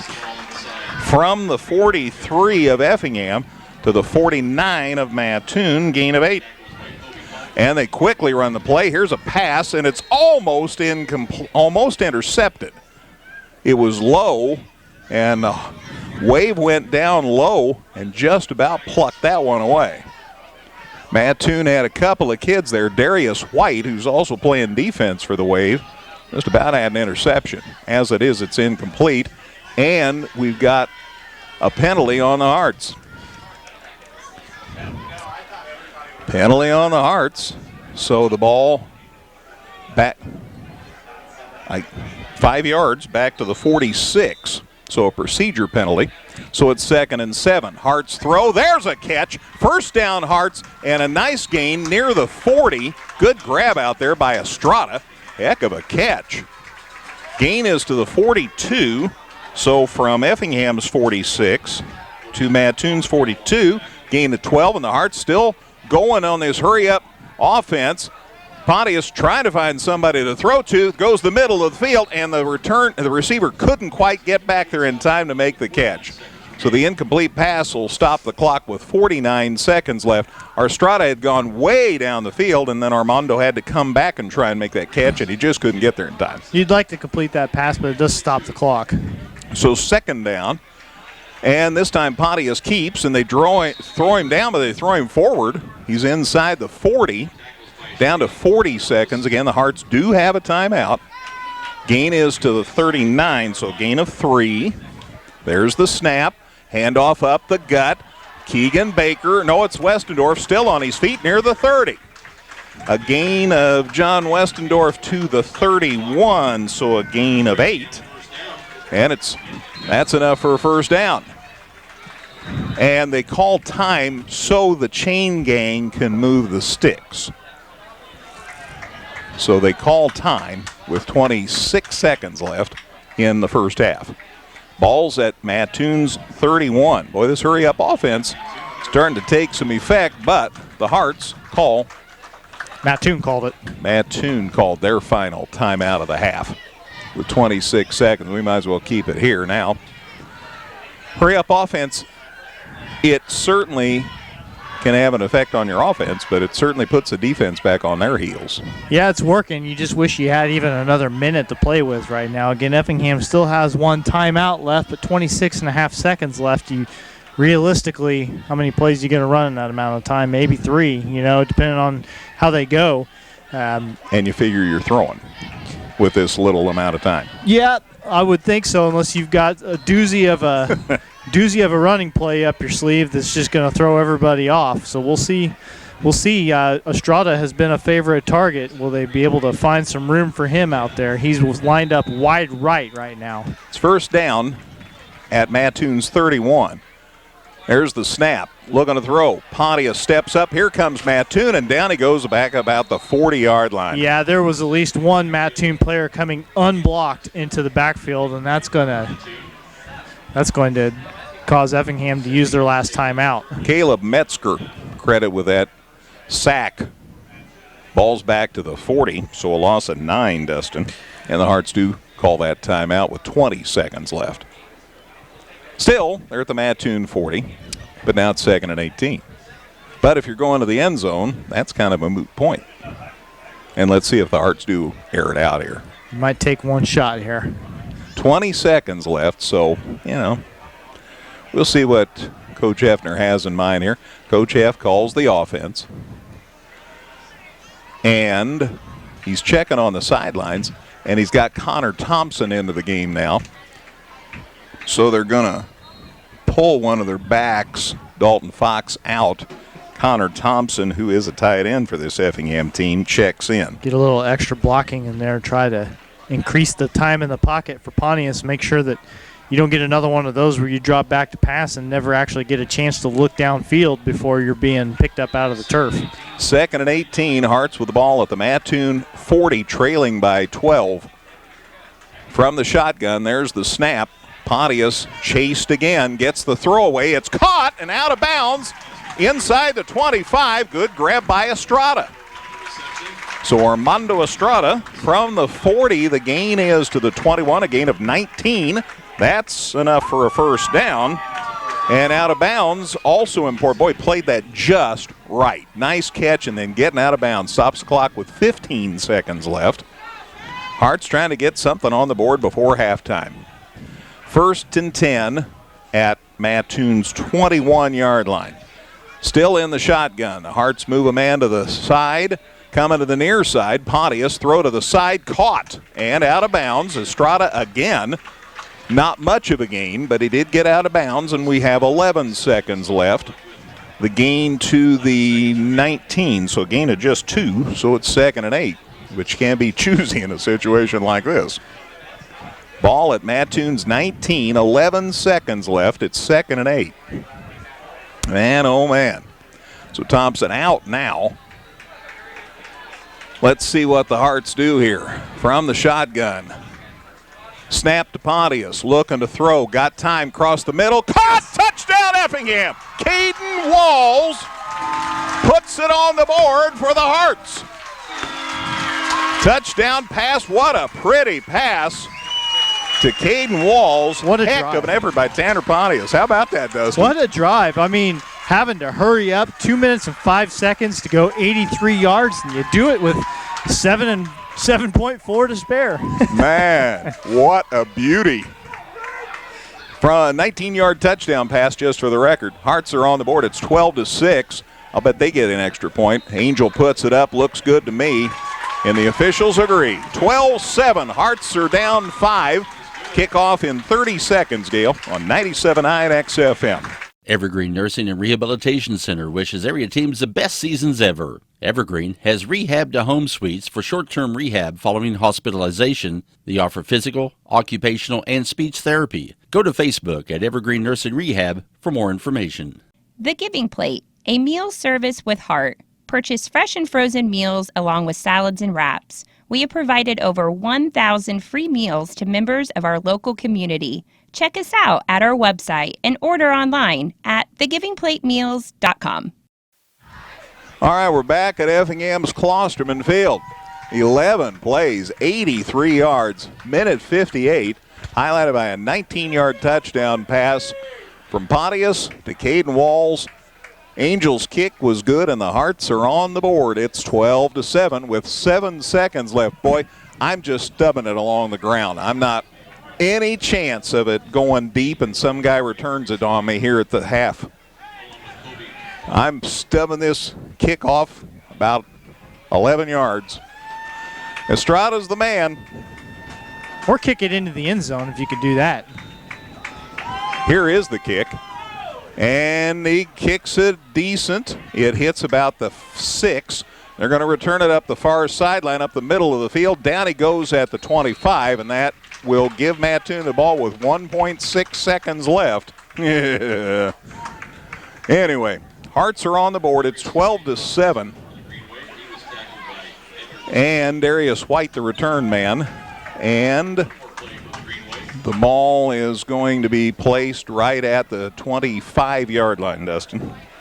So 1st and 10 for the Wave. Hearts on the board. It's 12-7 with 1.6 seconds left before halftime. Why, I tell you. A lot of good play on that drive for Effingham. I mean, Pontius and Estrada hooking up and some good plays along the sidelines, getting out of bounds, and then, of course, the catch by Walls for the touchdown. Just a masterful drive for Effingham when they needed it the most.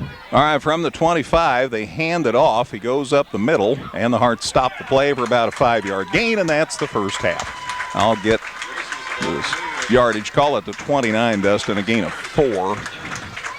And peeling himself off the turf is Gavin Klein. He carried the football for Mattoon. So gain of 4. And it's halftime.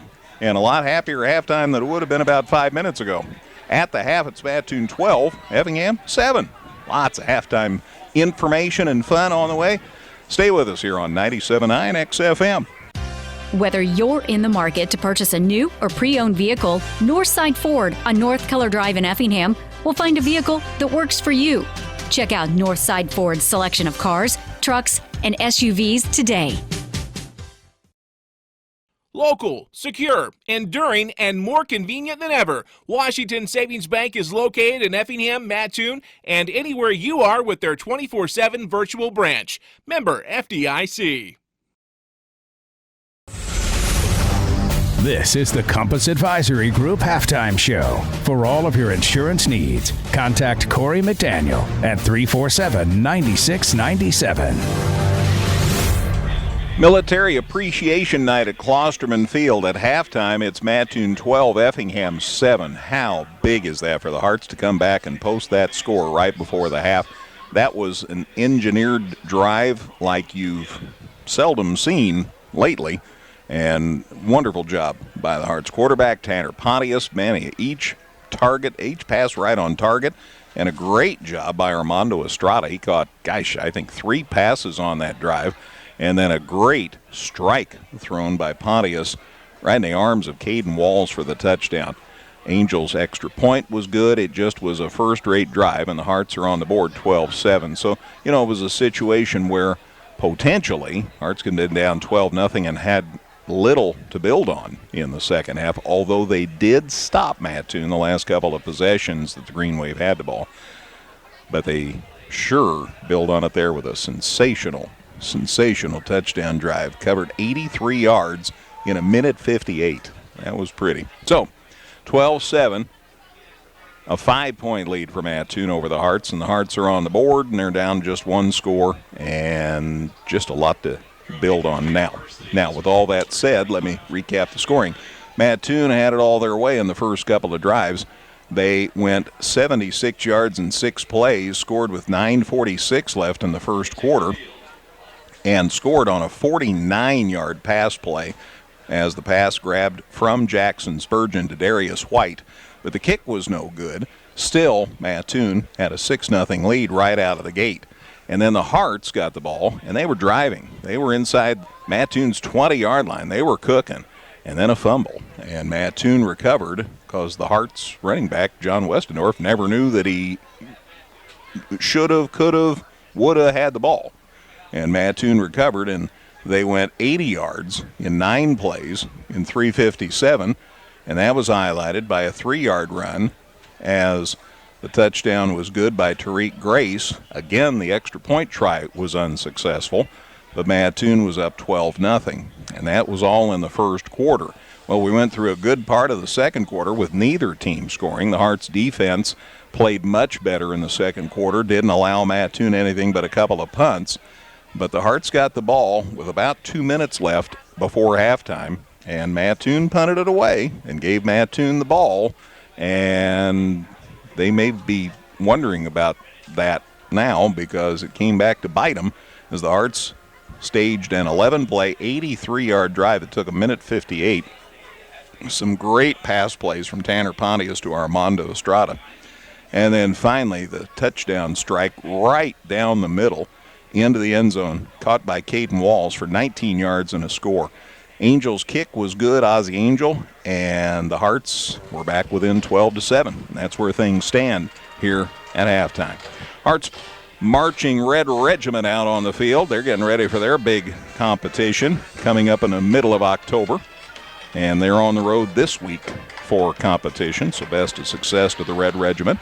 We'll be back with Dustin Stats, scores from Gale, and more in a minute here on 97.9 XFM. Come see all the redesigned Chevrolet and Toyota models at Dan Heck Chevrolet Toyota, located south Route 45 here in Effingham, or at danheck.com. Evergreen Nursing and Rehabilitation Center wishes area teams the best seasons ever. Evergreen has rehab to home suites for short-term rehab following hospitalization. They offer physical, occupational, and speech therapy. Go to Facebook at Evergreen Nursing Rehab for more information. Halftime at Klosterman Field. It's Mattoon 12, Effingham 7, and Dustin, sure a lot happier scenario than about 15-20 minutes ago. Yeah, Effingham actually had more first downs in that first half of play than Mattoon. The Hearts 13 of them, 8 on the ground, 5 through the air. Mattoon's 10. Even split between the running and passing game, 5 and 5. As far as total offense, Mattoon did outgain Effingham 278 to 217 and ran just 30 plays to Effingham's 39. So overall, Mattoon running a more effective game plan as far as yards per play, but Effingham sticking around. They ran the ball, the Hearts did, 29 times for 119 yards. That's a 4.1 yard average. That's not bad. Mattoon 106 yards on 16 attempts. That's a 6.6 yard average. They scored one of their touchdowns on the ground. Then passing, 172 more yards for the Green Wave there. They have thrown the ball 14 times, completed 10 of those passes, another score there. Effingham, though, 10 pass attempts, 8 of them complete for 98 yards and the score.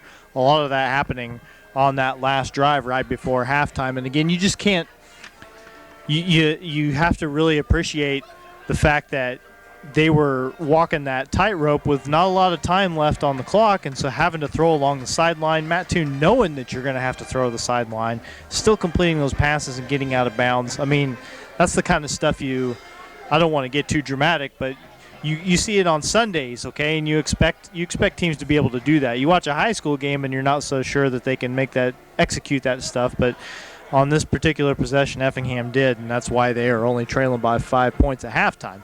As far as some of your other numbers, one turnover in this game. Effingham fumbled on its opening possession. Mattoon turned that into a score. That's the only turnover of the game. Penalties, not a huge part of the story, although Effingham on that one drive of theirs, they had a long drive that stalled out, thanks in part to penalties. They had 3 penalties for 20 yards, and I think maybe all of them came in that possession. Mattoon penalized twice for 25 yards. Time of possession pretty even. Effingham 12 minutes and 33 seconds. Mattoon 11:27. Let's take a look at some individual numbers now, shall we? Mattoon had 30 rushing yards from Jackson Spurgeon, their quarterback. Gavin Klein ran the ball once for 4 yards, but it was Tariq Grace, 72 yards on 6 carries to lead the way. He had a 3-yard touchdown run, but also rumbled 59 yards on one of those carries. So you take out that 59-yarder, they held him pretty well in check, but of course you don't get to do that. The 59 yards still count, and Tariq Grace is still sitting at 72 after a half of play. Spurgeon completed the first 7 passes he threw and ended up 10 of 14 for 172 yards. One of those was a 49-yard touchdown pass to Darius White, and that was one of 6 receptions for Darius in the first half. 6 catches for 122 yards. And then some other guys got in on the action. Despite all that, they still had 5 guys catch passes. Tanner Baker had 1 catch for 8. Slater Trier had a catch for 5. Gavin Klein, a reception for 15. And Matthew Gordon caught one for 22 yards. So 5 different Mattoon receivers catching those 10 completed passes in the first half. Kobe Cardwell punted 1 time. It was a 36-yarder. It wasn't the prettiest 36-yarder you'll ever see, but got a good roll on it. Matthew Gordon, 2 punt returns. He lost 2 on one of those. He gained 2 on the other. So he's all zeroed out after a couple of punt returns. And Darius White, 2 kickoff returns for a total of 45 yards. As far as Effingham goes, John Westendorf, 59 rushing yards tonight on 13 carries at halftime. I need to take that back because I realize right now what I did. He's got, going to do some quick math here. Okay, he has actually got 68 yards on 12 carries. I wrote down a 9-yard loss for Pontius under Westendorf's name. So it's 12 carries for 68 yards for John Westendorf. Pontius 18 yards on 9 carries. And Keegan Baker 33 yards on 8 carries. And again, Keegan came up a little, hobbling a little bit during one of the Effingham early drives and got back out there on the field, so that was good to see. He has had some pretty good runs for the Hearts. All these guys have at one time or another had some pretty big, important gains. But then it was the passing game. Tanner Pontius, 98 yards on 8 of 10 passing. The last of those completions, a 19-yard score to Caden Walls. That was Walls' only catch of the first half, but it was, of course, a very big one. Armando Estrada, 5 receptions in this game for 76 yards. Kind of a coming-out party for him as far as pass catching. He's been targeted. He's made some catches here and there this season, but 5 in a game would be a pretty good game for him this year, and he's got that at halftime. And Evan Weymouth had 1 reception as well. That one was good for 3 yards. Pontius has punted twice. 33-yard average for him. Weymouth had a kick return. I guess he called a return. His knee hit the ground as he went down to field a bouncing kick. And then John Westendorf had a 21-yard return. And that is it. Again, Effingham trailing Mattoon 12-7 at halftime, but they'll get the ball first in the second half, see if they can build on some very positive vibes that they have going into the break. Greg, you just can't say enough about how important to this season that touchdown drive right there could end up being. I mean, we're not going to get too far ahead of ourselves, but if you get down the road and have a successful year, you might look at that as a turning point because up to then, Effingham hadn't been able to score. Kind of looked like maybe Mattoon was not going to be stopped tonight, but the Hearts have gotten some defensive stops, got that big drive there, and they've got a manageable game at halftime. It's going to be a very interesting second half. At the break, it's Mattoon 12, Effingham 7. Gail has a load of scores. These ought to be interesting, Gail. All right, I'll share what I've got. In the second quarter, Mount Carmel led Casey Westfield 21-7. Late in the second quarter as well, Shelbyville on top of Tuscola 10-7. Mahomet Seymour 21, leading Lincoln with 8. Also in the second quarter, Mount Zion over Taylorville 21-0. And then halftime scores, Arcola leads Cumberland 13-0. Newton leads Lawrenceville 13-6. Collinsville on top of Charleston 42-0. Fairfield leads Flora 46-0, and ALAH on top of Tri-County at halftime 27-0. In Major League Baseball, the bottom of the third, Cardinals lead San Diego Padres 3-0. And in college football, the Fighting Illini just getting underway against Maryland Terrapins, so we'll get a score for you later on in the evening on that one. Guess NASCAR's rolling across the hall. Yes, it's going quite well. Good, very good. Again, we have the Xfinity race for the weekend right now at Bristol. That's over on your home for NASCAR. KJ Country at 102.3. And then the Cup race coming up tomorrow night. I have an update on that Mount Zion-Taylorville game. If you're a Mount Zion fan, you're happy. They've scored 2 more touchdowns, Gail, since your score. At the half, it's Mount Zion 35, Taylorville 14. So that's after Taylorville beat this Mattoon team last week. So Well, if you're looking at it from the Taylorville point of view, they have already scored more points this week than they did last week. But the problem is they've also given up almost 3 times as many. So yeah, there is that. So 35-14. Mount Zion in front of Taylorville at the half. So those are scores. Let's remind you again, we are going to be, speaking of Taylorville, in Taylorville next Friday night for Apollo Conference action. And you might recall in this COVID-laden time in which we live that Effingham didn't get to play Taylorville last spring when we had football. Didn't get to play that Taylorville game. And so we'll see how things shape up next week. 7 o'clock kickoff, and we'll have it for you right here on 97.9 XFM and 97.9XFM.com. I want to mention, too, a few other things here. Be sure to check out online what Wayne did. Again, they had a nice ceremony here at the start for Military Appreciation Night. They have 13 chairs in the north end zone, and they have the flags of the various military service organizations, the branches of the armed forces, and that represents for the 13 people from the military who died in the attack in Afghanistan a few weeks ago. So a nice touch. The football moms, the players, all were a part of that. Wayne has that up on the website, so be sure to check that out when you get the opportunity. I want to mention, too, that we can tell you that earlier this week, the Effingham JV squad got a win. They played Charleston, won 26-22. Thanks to Aaron Adams for doing a good job getting me the numbers on that. 26-22. Spencer Fox had a good night for the Effingham JV. And so also did the Hearts quarterback, Ethan Jones. So a lot of contributors toward that Hearts win, 26-22. So I wanted to pass that along. JFLers get a day off tomorrow. That would be their last week of JFL season ordinarily, but they build that in as a rain date. Well, you know exactly how much rain we've had lately, so no problems there. So the kids get a day off, and then they wrap it up next week.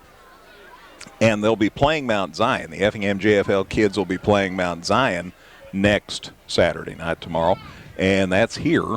And if the Hearts win, they are the champs, is my understanding. So thanks to Matt Gardewine, who has supplied me with good information all year, it's been kind of fun. And so best of success to the JFLers. A lot of them are here tonight. So shout out to them if they're listening at home. In addition, we'll mention that we're at Taylorville next week. We go to Mount Zion the next week. And, boy, when those two go back-to-back on your schedule, you fear the worst because of their past success, although the Hearts have been fairly successful against them in recent years. Go to Taylorville, go to Mount Zion. The Hearts are home on October 8th to Lincoln. And then on the 15th, the Hearts go to Breeze Mater Dei. That used to be week 1. Now it's week 8, that game at Breeze. And then Highlands here. And that wraps up the regular season. Now, Highland, good football program. Well, and Mater Dei, of course, no slouch. I mean, the one thing I always hated about going to Mater Dei week 1 was that being kind of a football factory, you know, Effingham will still be figuring themselves out in week 1. Mater Dei very rarely has much to figure out, you know what I'm saying? Like, they kind of know they're going to be good from year to year. And so you go in there and you always feel like you're kind of you're stepping into the fire. But then again, now you're going there in week 8, and they have definitely figured themselves out as well. And I guess the bottom line is there's probably just not really a good week to go play Mater Dei, but it's a good test, you know. And in some seasons, it's the kind of test you need to prove to yourself that you're, you know, when playoffs come around, that you're ready to compete. This year, you know, it just happens to be that it's another big test on the schedule that's pretty well packed full of them. The Hearts are going to be better for having played it, but also, you know, it's just another tough game for this team to have to face. You got Lincoln and got friends in Lincoln, broadcast buddies up there, but that's been a game you could check off in the win column. But now they're 2-1 this year. Yeah, you're certainly not. I mean, I don't know what that matchup holds for Effingham, but at the very least, looking at the start Lincoln got off to. I mean, the fact that they won a couple of games in a row to start the year, well, they haven't done that in, almost 20 years. It was 2003 the last time they did it. So you know for a fact that they're improved, no matter what. You know that they're better than they usually are, and you cannot walk in there and say, we're going to beat these guys. We don't have to sweat this one. We don't have to execute. We just need to show up and beat them. That's not going to be the case. You show up to that game feeling that way, and they could embarrass you. They may not beat you, but they might still embarrass you, or they might beat you. I don't know, but I don't consider that to be something that we need to worry too much about. If there's one thing I can say about Brett, it's that his teams don't take anything for granted, don't take anything lightly. He doesn't allow that, and so still, it's going to be another test. Again, there's no gimmies on this schedule. I mean, beat Charleston pretty good last week, but that game was close at halftime. Yeah, it was. And it's just too fine a line this year. You're just going to have to see what happens. That's why I'm so excited that the Hearts did score right before halftime, because almost always second half Effingham team is a lot more fun than first half Effingham, because they make the changes at halftime that help them. And again, I mean, I've said the same thing so many times, but it's always true. The adjustments, the coaching is there, and then also just the depth year in and year out. Effingham almost always, is able to have guys that don't go both ways a whole lot, especially at the positions where it just wears you down. Mm-hmm. And even a school like Mattoon, is a similarly sized school. Bigger than Effingham. Yeah. But Effingham consistently has better football numbers in their program than most of these schools, and so that's just another thing. That 48-minute game wears on, and people start to feel some of those shots they took in the first half and start to eat away at you a little bit in the second half, and Effingham can usually also capitalize on that. So plenty of good reasons to feel like they'll be able to come out and play really well in the second half. But, listen, Mattoon has looked good. Offensively, they throw the ball really well. Art's going to have to be 100% on defense this whole way and hope that they can put a good opening drive would be so important for this team right now. You get the football, you're only down 12 or down 5. You've got a chance to get yourself out in front. As bad as things looked when you gave up 2 straight scores and Mattoon looked like you couldn't stop them, well, you're one good drive away from getting up ahead on the scoreboard. Want to remind people, we've been doing a lot of high school baseball. We have 2 more games coming up this week. Windsor's Two Straws is at Teutopolis, and that's a 4:30 start this Wednesday. And then on Thursday, Altamont's at Teutopolis. I'm intrigued by that game after T-Town came back and got the win yesterday over North Clay. I'm intrigued by Altamont at Teutopolis. So those are 2 games this week. Both have 4:30 starts. Both will be on KJ Country at 102.3 and KJCountry.com. That was North Clay's first loss of the season, correct? They are now 14-1, yeah. And they could have won. Well, and I mean what anyone will tell you is that, and even what Justin Fleener would tell you is that, North Clay's playing a non-conference game on a Thursday. They've got conference games. They've got one probably. They probably had one today, right? And he'll tell you, it's a good win for us because North Clay's lineup is what it is. It's good, right? Mm-hmm. But, they're obviously going to – any pitching assignment they have is going to be made with an eye toward the fact that they have conference games to play and other games to play, coming up on the schedule. But all that said, I don't want to take anything away from T-Town because I've seen North Clay and I know that beating that team and scoring more runs than that lineup is an accomplishment no matter what the context is. So good job for the T-Town boys. That's always a fun matchup anyway just because of the Fleener dynamic. And so and they could play each other tomorrow. There is a round robin tomorrow. Well, round robin. It's a 4-team event. Altamont's there. Neoga's there. You got the Indians and the Indians. Teutopolis is there. And North Clay's there, of course. Mm-hmm. It's at Louisville. So conceivably, you could see North Clay play T-Town again tomorrow after they just played them yesterday. So all kinds of dynamics. Hearts get the ball to start the second half, and we are ready to go. It's Mattoon 12, Effingham 7, but boy, did the dynamics of this game change with that sensational scoring drive. 11 plays, 83 yards, minute 58, and the Hearts are right back in this game. So let's see what happens here. They've had trouble, Mattoon has, with their kicking game. That's a pretty good kickoff to start the second half. The Hearts take it at about the 15, and the return man lost his balance and fell down. So Westendorf unable to get much tread there. See where they finally set this down.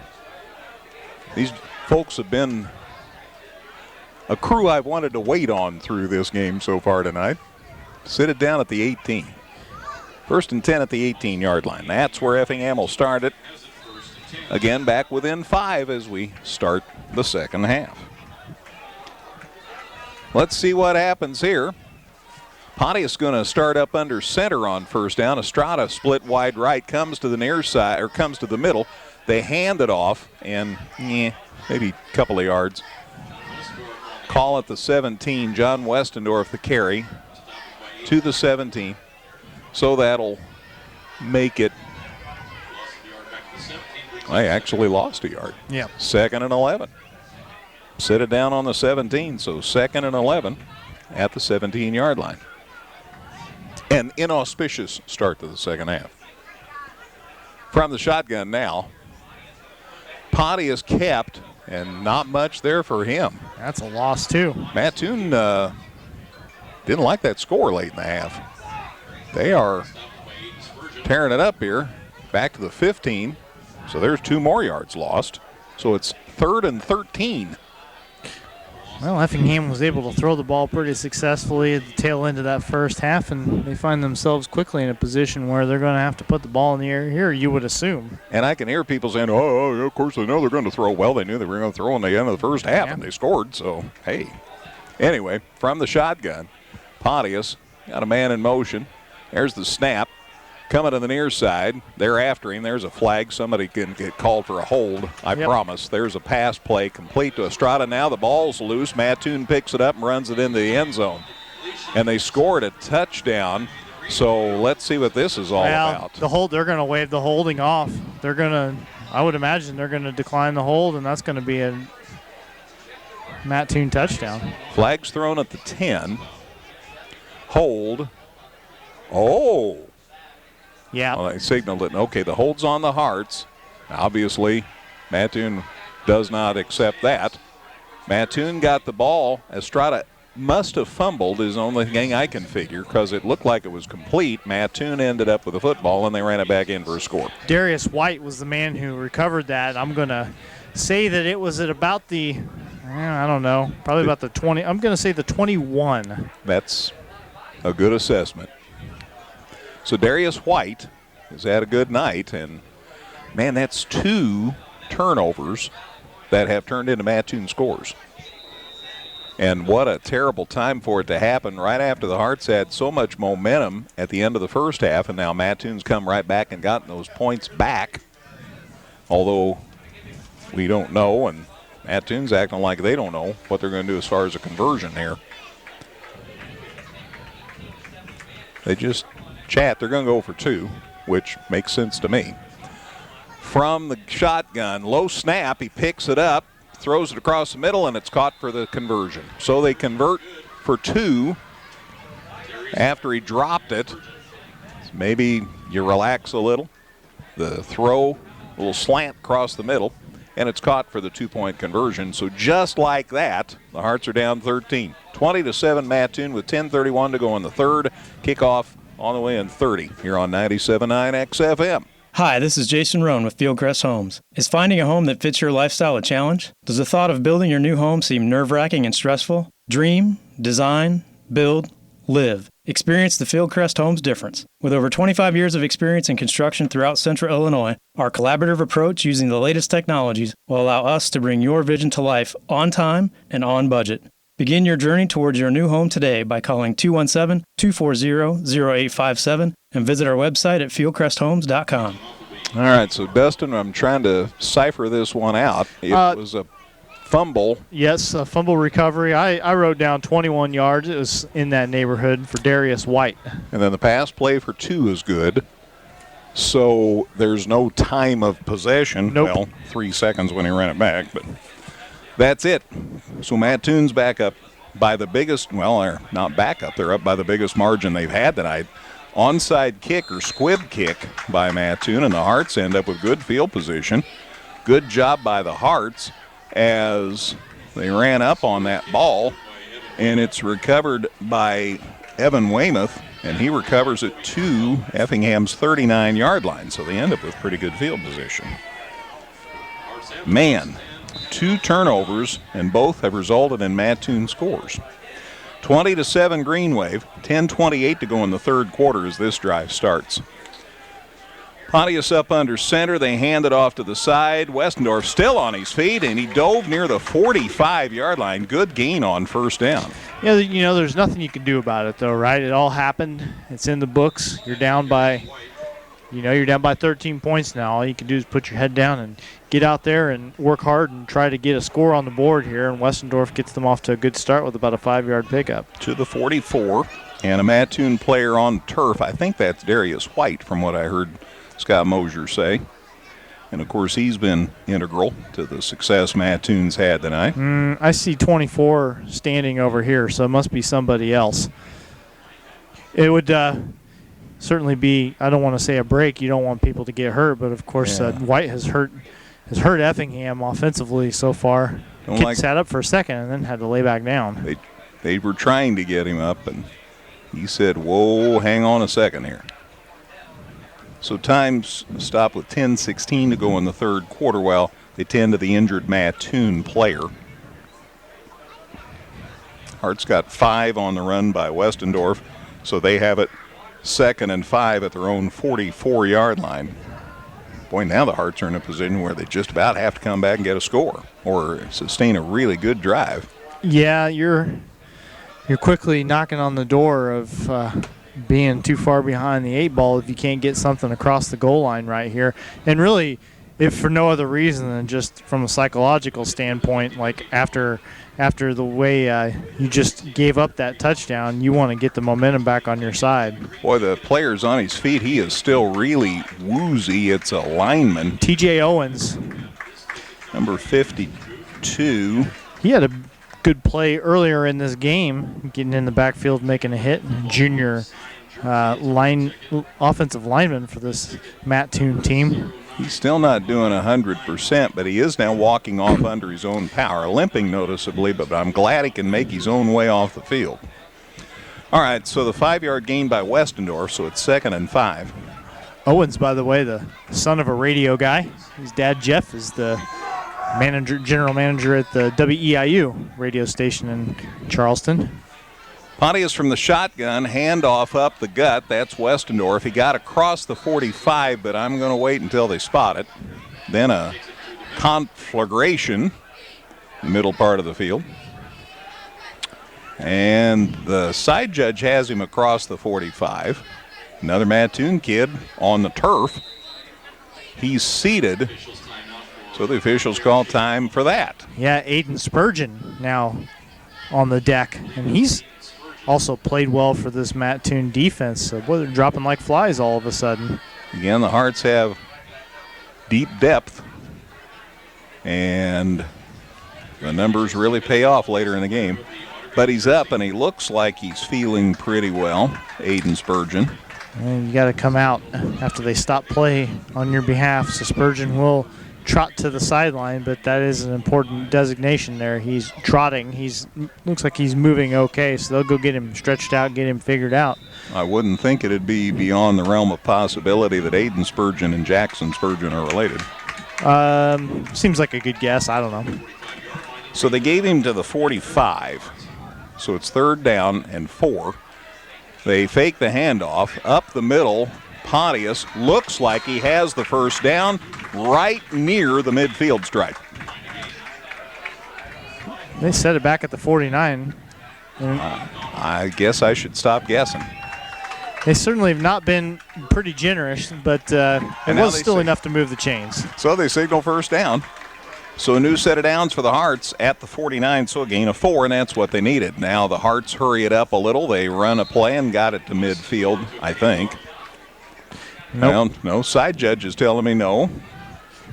Man in the middle puts it at midfield. Well, yeah, he didn't look at his side judge before he set the ball down, which is, I'm no expert on mechanics here of high school football officiating crew, but it seems like an important part of things. Why can't we be friends? All right, so the ball's just shy of midfield. Gonna throw. Going deep. Got a man. That's Estrada. Oh, just overthrew him. Incomplete. Yeah, Estrada had a step. He got behind the defense. Pontius had plenty on the throw. In fact, a little too much on the throw. Probably led him about 2 yards too far down the field. And, boy, that could have been a home run ball and a chance to get to feeling good about things again, but instead falls incomplete. He's got a call from a friend here about a score. We were talking about Mater Dei. Mater Dei's up 56-6 against Marquette Catholic. Again, Mater Dei, the Hearts' Week 8 opponent. 56-6. They must be pretty good again, Dustin. Goes without saying, right? I think every year. All right, so the Hearts have the ball at their 49. It's 3rd down and 10. And another whistle and a flag in the Mattoon backfield. Let's see what this is about. Somebody line up in the neutral zone? I don't know. The person who threw the flag couldn't have possibly known where anybody was lining up, and now they're going to. It's against the Hearts. I'm not sure what they did. I'm not sure they could have proceeded. They had him lined up. Ball's at the 44 now after the 5-yard walk-off. Am I complaining too much? 3rd down and 15. Hearts with the ball at their own 44. From the shotgun, there's the snap. Rolling to the near side. Looking to throw. Got it. It is caught. Pretty catch inside the 35-yard line. Armando Estrada is having himself a night, and the Hearts have a 1st down. Well, you had to figure there'd be an opening because Mattoon was pretty much bringing the house as far as stacking things up in the box and putting pressure on Pontius, but he rolled right away from the pressure out to the 34 of Mattoon. 5 and 16 is 21 yards on that play, and they're going to run, and the man gets away, and he gets across the 35. Well, you talk about making something out of nothing. John Westendorf just did that. I thought sure he was going to lose a couple. Instead, he gains inside the 35 to the 34. So 2nd and 9. And the Hearts were back to hurry up. Threw it across the middle. Ooh, he threw it behind Caden Walls. He just about caught it, but it falls incomplete. Walls had to reach back behind him to try to make that catch. And the incomplete pass brings up 3rd and 9. Stops the clock with 8:46 to go in the 3rd quarter. Got some burned out bulbs there in the middle of the scoreboard. So 8:46, 3rd and 9 now. Pontius to the sidelines, talks with Coach Effner. Let's see what happens here. Gosh, you'd love to sustain this drive. 3rd and 9. From the shotgun, Pontius, they bring Weymouth to the near side. Looking to throw. Here comes Mattoon. Pontius gets away. Now he's going to tuck it in. There's the throw, and it's intercepted. Mattoon with the interception. 3rd turnover of the night for the Hearts, and it's returned out across the 30-yard line. And the thing is, for Pontius, there was open field in front of him. He might have done better to just go ahead and tuck in and run for it. But that was Kobe Cardwell, number 22, with the interception, and that stalls out another Effingham drive. So the kid who's been doing their special team stuff, nice play on defense. They'll sit it down and Mattoon's 32, Dustin. And the drive will start with 8:32 to go in the 3rd quarter. Gosh, Hearts are down 20-7. They were driving, and again a turnover. That's 3 turnovers now for the Hearts, and the first 2 ended up in a score. Let's see if the defense can do something to change that. 1st and 10, Mattoon at their 32. They hand it off. And the Hearts' nice job of knifing in there and making the stop. Max Nelson, good tackle. As Tariq Grace carried the football. I thought, yeah, it's Max Nelson, number 8, made that play on defense. Gain to the 35. So it's 2nd and 6. Nose of the football past the 35. 20-7 Mattoon. 8 minutes left, 3rd quarter. Gosh, Hearts have had a couple of great drives thwarted by turnovers. So this time, they send Spurgeon back in the shotgun. There's the handoff to Grace, and he used a little stiff arm, and it works to his advantage as he got it out across the 45-yard line before they run him out of bounds. That's enough for a first down for Mattoon. So Grace from the 35 to the 46, a gain of 11, and the new set of downs for Mattoon. 20-7, and Hearts have shown the ability to move the football now lately, Dustin, but keep shooting themselves in the foot. Yeah, you can't really going to have a tough time winning, giving the ball away 3 times without taking it away any yourself. And now you just got to hope for a big defensive stop here, get the ball back in your hands. At the Mattoon 46, Spurgeon wants to throws it out in the flats and overthrees receiver by quite some distance. Incomplete pass, stops the clock with 7:43 to go in the third, brings up a 2nd and 10. Yeah, Effingham has not been able to frequently get pressure on Spurgeon in the backfield, but that time I think he felt a little bit of a crush of red jerseys closing in on him, so got rid of that one a little quicker than he wanted to, and without the kind of touch on it that he needed to complete it. Still 10 of 15 for the game, 172 yards. He's done a good job.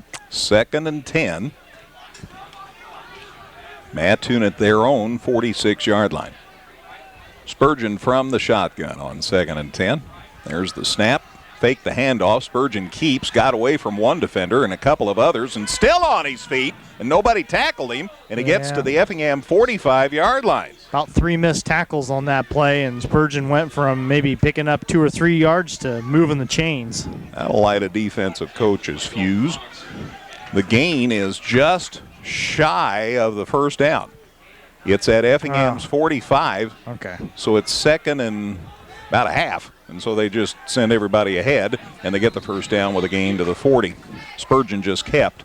So a gain from the 45 to the 40, a gain of 5, and a new set of downs now for Mattoon.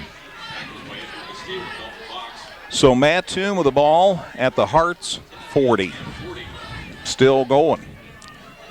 Up 20-7. And Mattoon slowing things down a little bit now as they realize that, the clock is definitely their friend. They can be a little more deliberate about getting the play in. So new set of downs. Mattoon at Effingham's 40-yard line. Spurgeon from the shotgun. There's the snap. There's the handoff to Grace, and he's pulling hard, and balls come loose sometimes when you're doing that. But this time he held on. Couple of people in there on the stop as Ring is in there along with Castillo. Ring and Castillo on the stop for the Hearts. Gain, though, is to the 37, so a gain of 3, and it's 2nd and 7. 37-yard line of Effingham. Let me tell you one more score. It's going to be tough sledding for Effingham.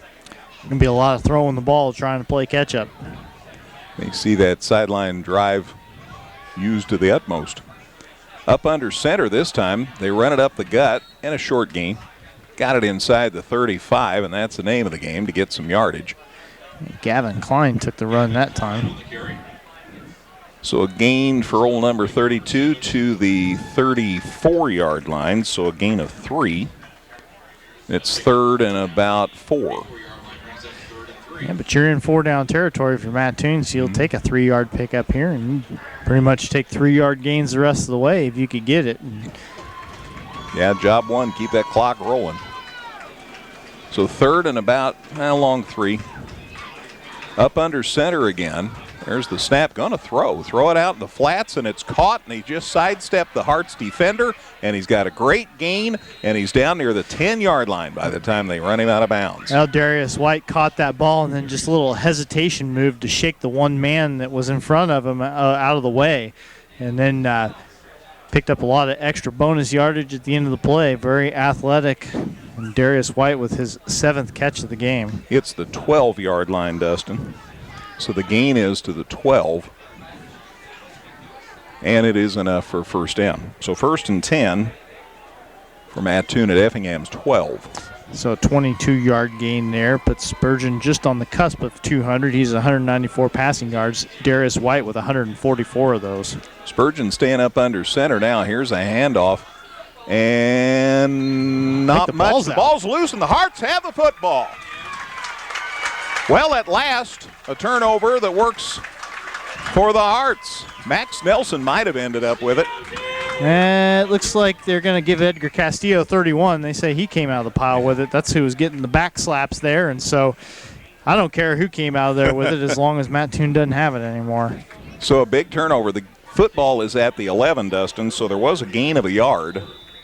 And it's 1st and 10 for Effingham at their own 11. 4:49 to go in the third. Up under center, Pontius. They run it up the gut, and off tackle, still on his feet and getting it out to about the 15-yard line. Good run by John Westendorf to start this drive. Gain of 4, and it's 2nd and 6. So the Hearts get the football back. And now it's their turn to try and capitalize on a turnover. 4:28 to go in the third quarter. 20-7, Mattoon in front of Effingham. Pontius up under center. Handoff and nothing. Hardly anything anyway. Pontius gave it away to Westendorf. And is there any gain? Right at the 15. No gain. 3rd and 6. I tell you, Mattoon came out of the break with a renewed sense of purpose as far as stopping the Effingham run game. So we talk about Effingham making adjustments. Well, Mattoon did a little something of their own. From the shotgun here on 3rd and 6. Pontius rolling to this side. Now he turns it up. Nice sidestep of a defender. Another sidestep, and he got it out to the 25, and he got the first down. Boy, I wasn't sure where the room was going to come from there, but you're right. A couple of good moves from Pontius in the open field to create some extra space. And they've got a holding call against Effingham. Give credit to Caden Walls on that play. Nice block. That might have busted him for a little yardage, but again, it's going to amount to nothing. Flag's thrown on the 11, so half the distance. It'll be the 5.5. So, wow. All that excitement, but sometimes if you have a nice run like that, it's because somebody helped too much. So the ball's at the 5.5. That makes it 3rd and 18. So 3rd and a bunch in terrible field position. Pontius from the shotgun. There's the snap. Looking to throw. Across the middle. Caught. And he fell down. Gosh, had some yardage. Had some room to run. That's Caden Walls, and he fell down. It's a similar part of the field where John Westendorf on a kickoff returns, his feet just came out from underneath him. And that's Walls was trying to make a little cut there, and he just flat fell down. So the play is a gain to the 11, Dustin. So from the 5.5 to the 11, a gained about 5-6 yards. So 4th down and 10, and the Hearts will obviously kick it out of here. High snap, but he gets it, and he gets the punt away, and boy, he buried it. Nice kick out near midfield. Mattoon takes it, and they call fair catch. Cardwell got the catch and signaled fair catch. Nice punt, but it's still going to give Mattoon first down on the Hearts' 47-yard line. Yeah, even a 36-yard punt, not enough to get the ball on the other side of midfield. Mattoon working with a very short field in front of him. 20-7 Mattoon. 2:54 left in the third quarter as this drive begins. Turnovers have sure played a big part in this one. Hearts go to Taylorville next week, 7 o'clock kickoff, right here where you're listening. Pregame at 6:45. Spurgeon from the shotgun looking to throw, goes to the far sideline. It is caught, and then a very short gain. Completion is to the 45, so a gain of just 2. Owen Hawkins, number 12, making a catch here. That's his first reception of the game. 2nd and 8. But they're in Effingham territory, and they can keep the clock running. 2:30 to go in the third quarter. That's still a long way to go. I understand that. But if you're the team ahead, and after all the talk, Effingham has only scored 1 touchdown tonight.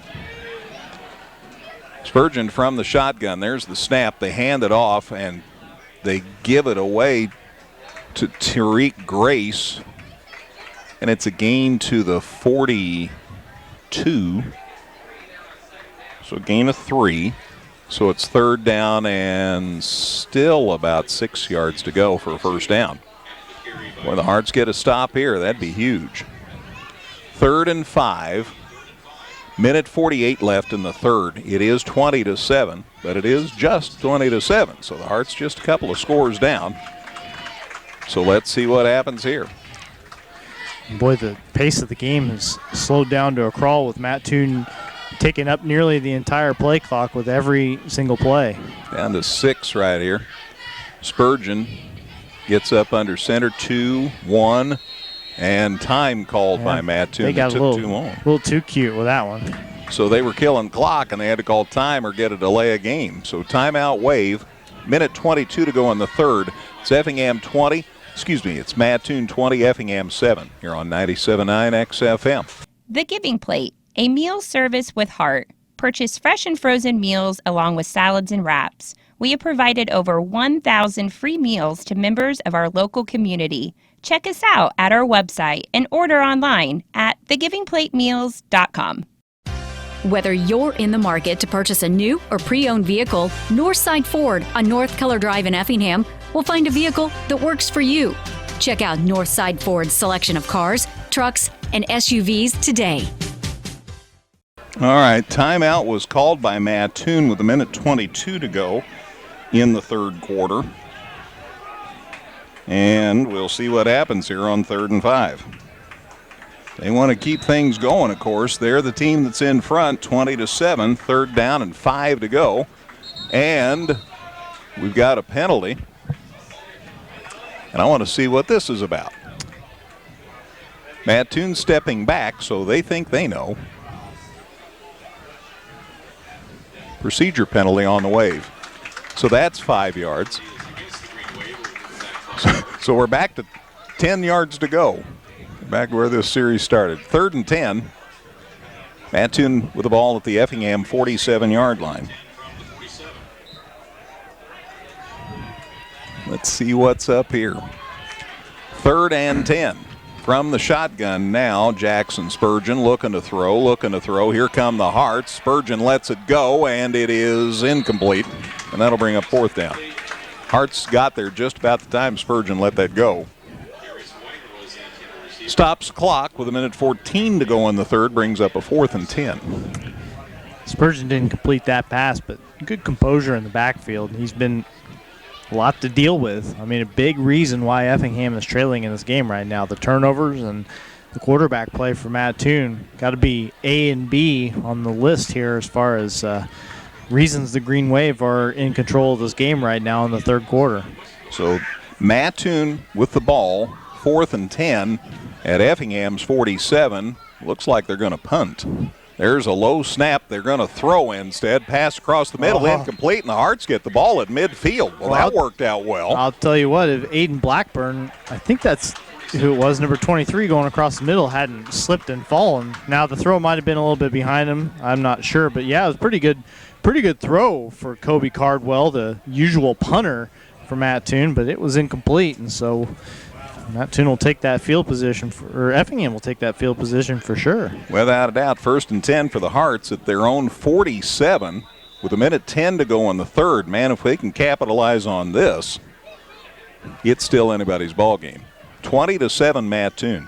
From the shotgun, handoff. Nope, he kept. Pontius cross midfield, gets near the 45. Nice run on 1st down. You know, Coach Hefner on the postgame show last week talked about how he's going to have to talk to the Tanner Pontius, the junior, about when to run and when to maybe give it up. And I'll tell you what, he comes back right there after the big gain, throws a strike to Armando Estrada across the middle for a 1st down. 1st down, Hearts. And the gain is from the 47 of Effingham to Mattoon's 32. So a big gain there on a big play, and the Hearts now run it, and they get to the 30. That's Westendorf. So the Hearts gain 3 there. 28 seconds left in the third, and they go back to this hurry up, and Pontius keeps, and he gets it inside the 30. So that's a gain of to the 28, and it's third down and about 5. Did Westendorf have the carry before that? Westendorf did carry, and he carried for 2, Dustin. Yep, okay. And then Pontius 2 more. After the pass play. Sorry, I didn't keep you up to date there. We played 3 quarters. That's the end of the period. At Effingham, the score, Mattoon 20, Effingham 7, fourth quarter on the way in a minute on 97.9 XFM. Local, secure, enduring, and more convenient than ever, Washington Savings Bank is located in Effingham, Mattoon, and anywhere you are with their 24/7 virtual branch. Member FDIC. Come see all the redesigned Chevrolet and Toyota models at Dan Heck Chevrolet Toyota, located south Route 45 here in Effingham, or at danheck.com.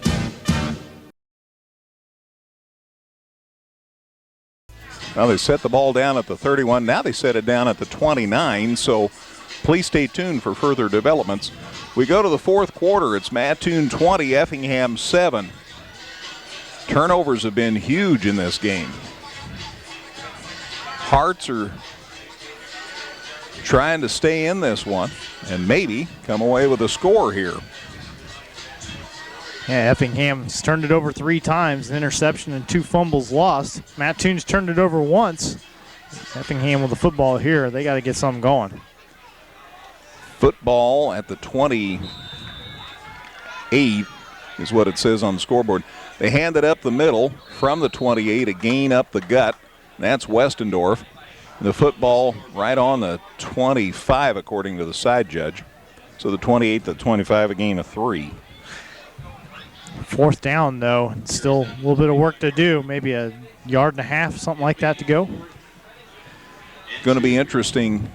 They send Estrada far out to the side.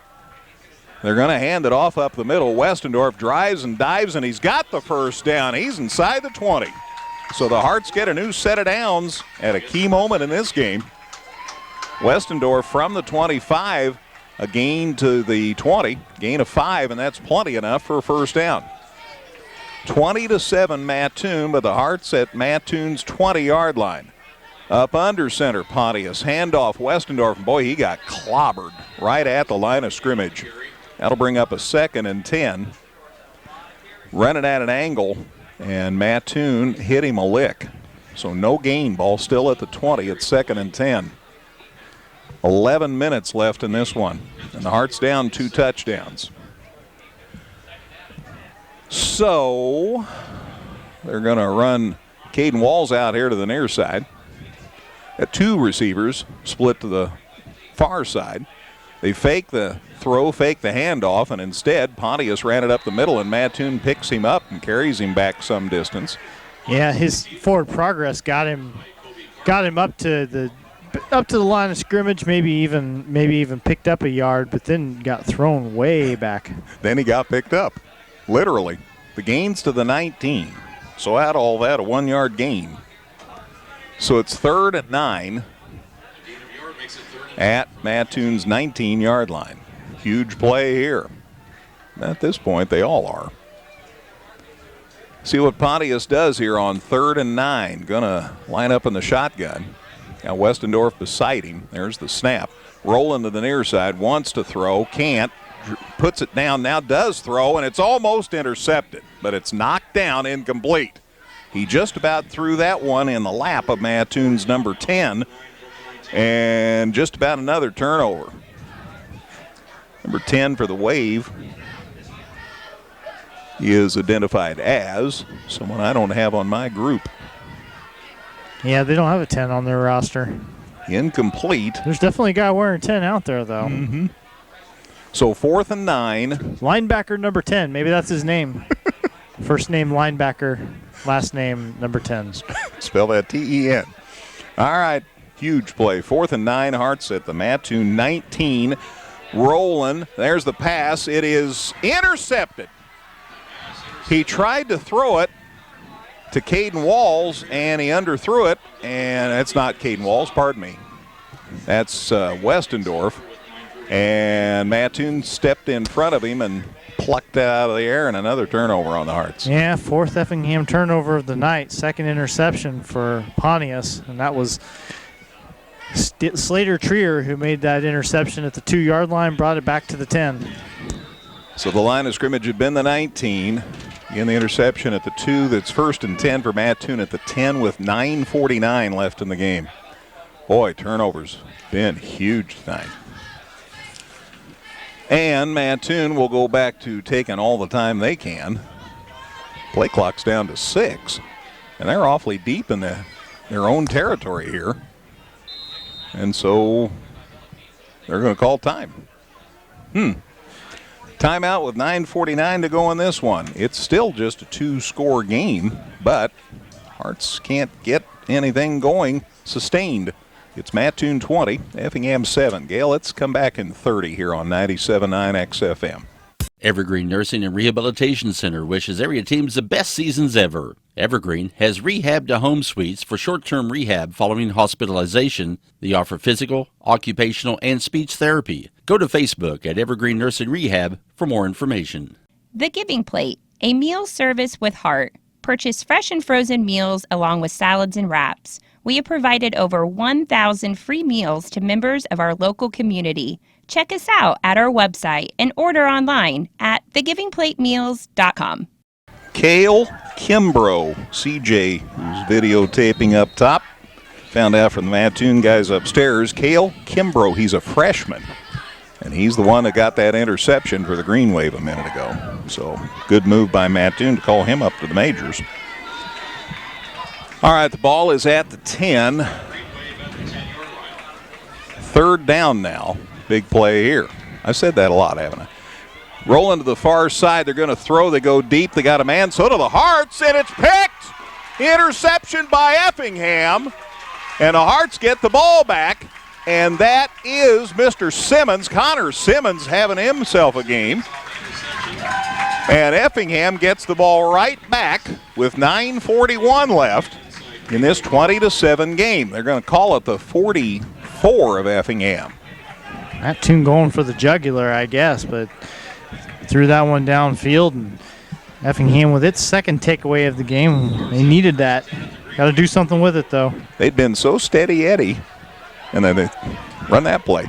Anyway, interception. Hearts 1st and 10, and Mattoon's 44. There's the pass, and it almost is caught, but it falls incomplete.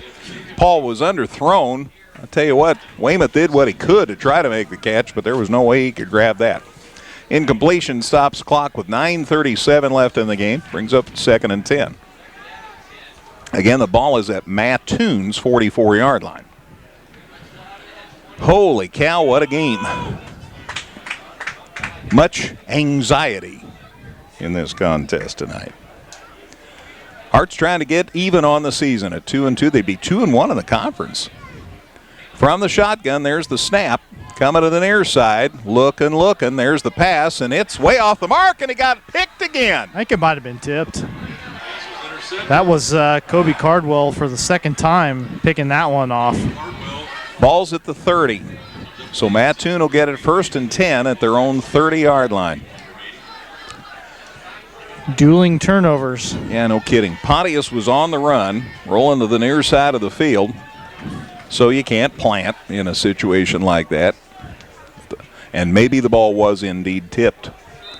Mattoon gets it. That's the bottom line. 1st and 10 for the Wave at their own 30. 9:31 left in the game as this drive gets started. Man, oh man. Changing emotions, you bet. Jackson Spurgeon in the shotgun for Mattoon, and just ahead of the snap there's a flag, and I think maybe Mattoon's going to get called for offside or some procedure play. Procedure penalty. 5-yard walk-off. That'll take it back to the 25, and now it's 1st and 15 for Mattoon at their own 25. Illinois playing tonight. Get you a score on that one when we get the opportunity. And, of course, loads of high school scores. Gail's been busy back at the studios. We have NASCAR for you right now on KJ from down in Jackson. There is a handoff, and there is nothing. And a good job by the Effingham defense, and they finally blew the whistle. I thought the poor Mattoon kid was going to get made into a pretzel.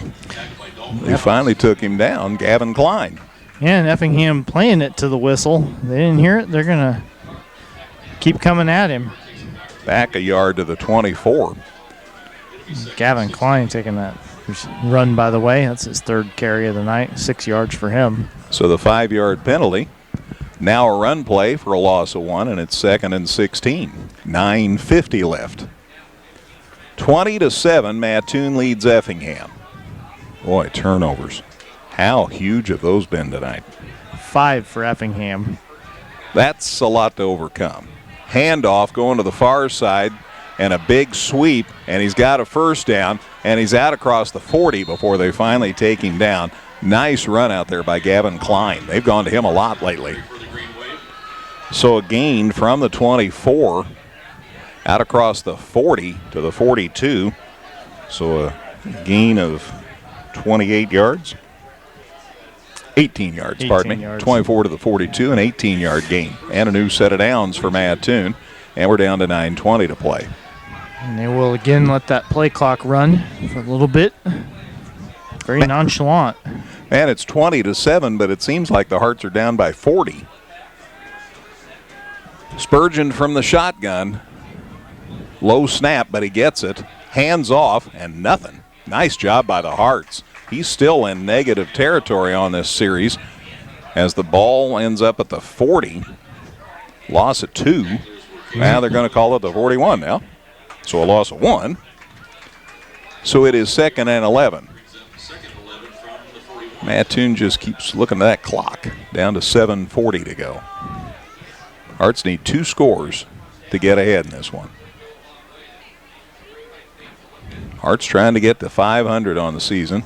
Mattoon trying to get to 500 on the season. And whoever wins is 2-1 in the Apollo. And in this season, that could put you right in the thick of it. There's the snap. They fake a handoff. He's running. Spurgeon comes to the near side, and he's got a huge gain going, and he gets out of bounds inside the Hearts' 40-yard line. Well, they're going to call it the 41 now. So he runs from his own 41 to Effingham's 41. So an 18-yard gallop. And a new set of downs for Mattoon at the Effingham 41-yard line. He's up to 63 yards and 178 for Mattoon running the football for the night. And that's 178 yards on just 28 carries. Well, they'll let you have a good seat on the bus if you do that. So 1st and 10. Mattoon at Effingham's 41-yard line. He did run out of bounds, stopped the clock with 7:10 to go. Spurgeon from the shotgun. Snap, looking to throw, stops, plants, throws, caught, and a gain still inside the 10, near the goal line by the time they finally get him secured. Call it the 6, Dustin. From the 40 to the 6. Pass play, obviously, of 34 yards. 1st and goal to go for Mattoon at the Effingham 6. Spurgeon keeps, turns it up the far side, takes out the official on the sidelines. Let's see where they spot this. He did not get into the end zone. That pass, by the way, caught by Matt Gordon for Mattoon. His second catch, 57 yards on the game for him. And Spurgeon pushed out at the 4-yard line, so that's going to be a 2-yard pickup for him. So 2nd and goal at the 4. Out of bounds, stops the clock with 6:49 remaining. Mattoon just about to seal the deal if they can score here. Yeah, because they're going to, well, they're not going to take as much time here since the clock is stopped, but they'll take as much as they can and try to punch it in. Spurgeon from the shotgun, and he's got guys on either side of him. And they hand it off, and they turn it upfield, and he's still on his feet. Now he comes back as Effingham, a nice job of reacting. He might have only gotten back to the line of scrimmage. Gavin Klein carried the football for Mattoon. Gain to the 2, so a gain of 2. So it's 3rd and goal at the 2. So they still have 2 more shots at getting it into the end zone. 5:20 remaining. Clock continues to run. And if Mattoon scores here, that just might be the end of it. Spurgeon taking his time, 9 on the play clock. 3rd and goal at the 2. They snap it, and nothing. In fact, they might have lost yardage on the play. That's going to bring up 4th and goal. I think, did Spurgeon carry? Do the Hearts end up with a football? Yes! Mattoon fumbled, and the Hearts recovered. Well, I saw the body language as the Hearts were coming out of the play and then heading to the sidelines, and Mattoon fumbled, and the Hearts have recovered, and it's at the 6, Dustin, so there was a loss of 4 on the play, and it's 1st and 10 for the Hearts at their 6. How about that? So 1st and 10 for Effingham at their 6 with 5:48 left. Let's see what happens here. 20-7. Been 20-7 a long time. All right. Pontius from the shotgun. Gonna carry. Coming to the far side. Got some room. Out across the 15. Still on his feet. Out across the 20. And he gets out of bounds, I think. Heck of a run by Tanner Pontius. They call it out across the 20 to the 24, Dustin. So from the 6 to the 24, a gain of 18 yards on that play. Nice run by Pontius. And he did not get out of bounds. The clock continues to run, but it is a 1st down. Pontius going to throw across the middle if he can. Look and look and look, and here comes Mattoon. Pontius finally has to tuck it in, and he gets taken down at about the 25-yard line. Boy, he looked and looked and looked, and Mattoon, a nice job of covering everybody up down the field. So he tucked it in, gets a yard to the 25 at 2nd and 9. Logan Heil had the fumble recovery on that play for the turnover, by the way. Hearts look to throw. They go across the middle, and Estrada made the catch. What a grab. That carried him about 2 more yards across the field. It's a catch to the 31. So from the 25 to the 31, a gain of 6, Dustin. And it's 3rd and 2. 9th reception for Estrada tonight. 4:44 to go in this one. Still 20-7 Mattoon. Hearts again on a drive. Man, Pontius, shotgun, snap, keeping it, looking, down he goes. Boy, Mattoon had that sniffed out. He might have got back to the line of scrimmage. Up, they set it down at the 29, so a yard loss. And that'll make it 4th down. So 4th and 5 at the 29. And the Hearts call time. Yes, they do. Timeout Effingham. Clock stops with 4:15 remaining. Gail, we'll just keep it here after that much uncertainty. 4:15 to go. It's 4th and 5 for Effingham. They have the ball at their own 29, trailing 20-7. Yeah, of course, nothing else matters besides the 5 yards you got to pick up right here, because the ball game is essentially over if you can't get that done. Mattoon, at the very least, is going to be able to run the ball three or four times. They get the turnover on downs and take a solid half of that clock away. So got to pick this up here, but so much work left to do. Ball at the 29. Effingham only needs 71 yards to score. Then get an onside kick, get the ball back, and score. It's just that easy. Yeah, just like I drew it up there. 4:15 left in this one. Hearts go to Taylorville next week. Kickoff at 7 o'clock. Big Apollo Conference game every week. It's a big Apollo Conference game. All right, Pontius from the shotgun. There's the snap. Here comes Mattoon. He's on the run. He gets away. There's the throw, and it is caught. And it's caught out across the 40-yard line. That's Caden Walls. Heck of a grab. Good to the 42. So from the 29 to the 42, that's 13 yards. Plenty enough for a first down. There's the snap as they hurry it up. Rolling to the near side. There's a throw off a Mattoon kid's hands. It goes incomplete.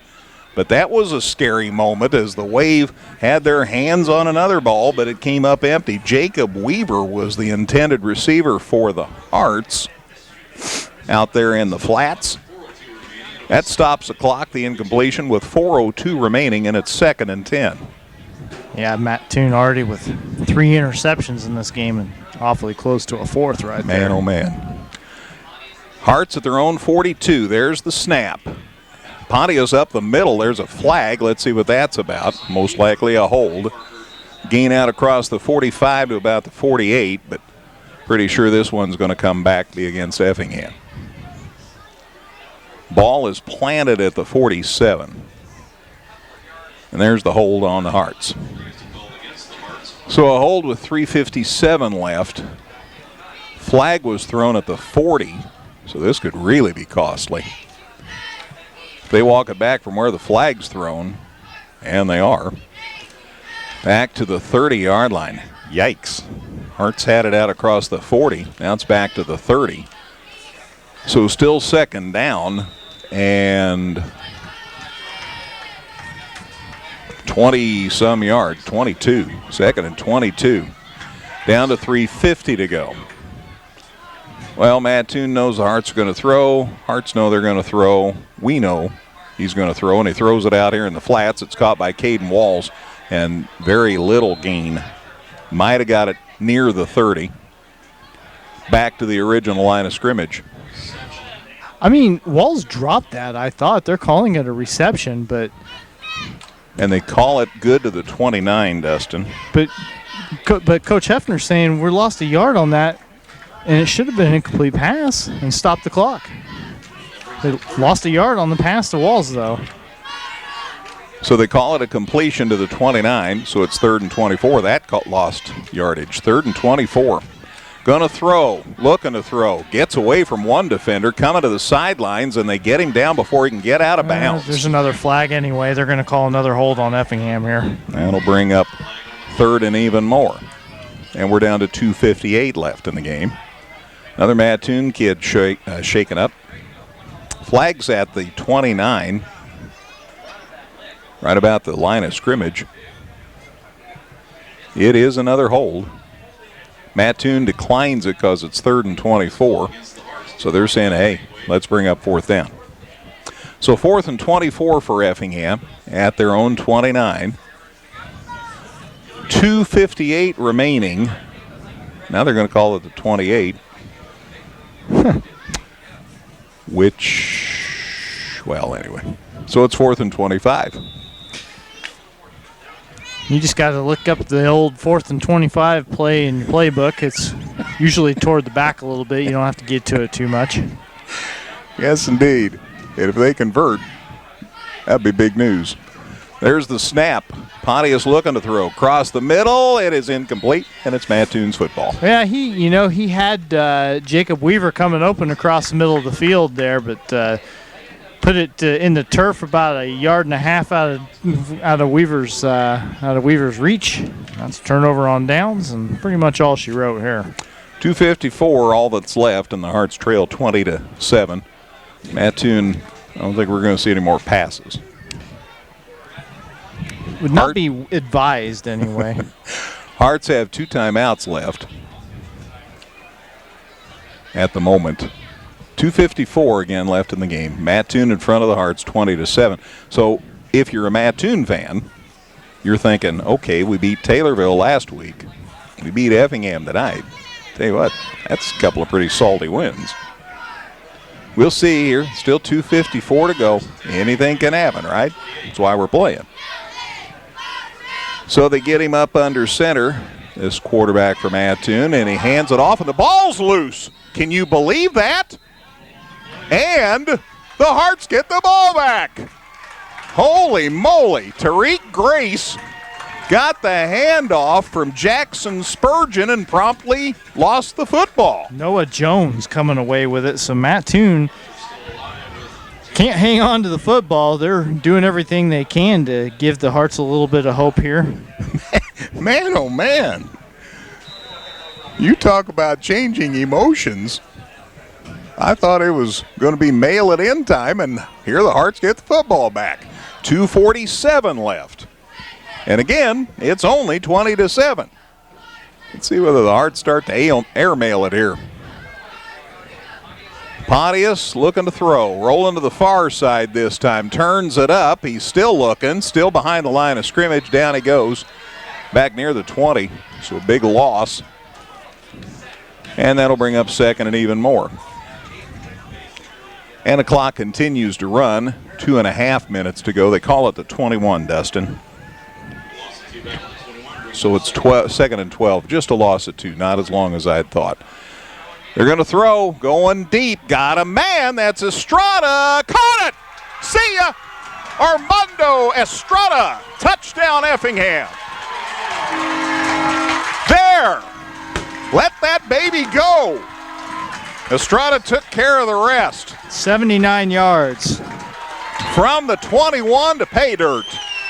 It's 20-13 with 2:10 remaining. Estrada, 10th catch of the game, and he is up to 202 yards. 2:10 remaining. The Hearts are within 7. I'm sure they'll kick. And they've got Weaver out there. And there's a flag.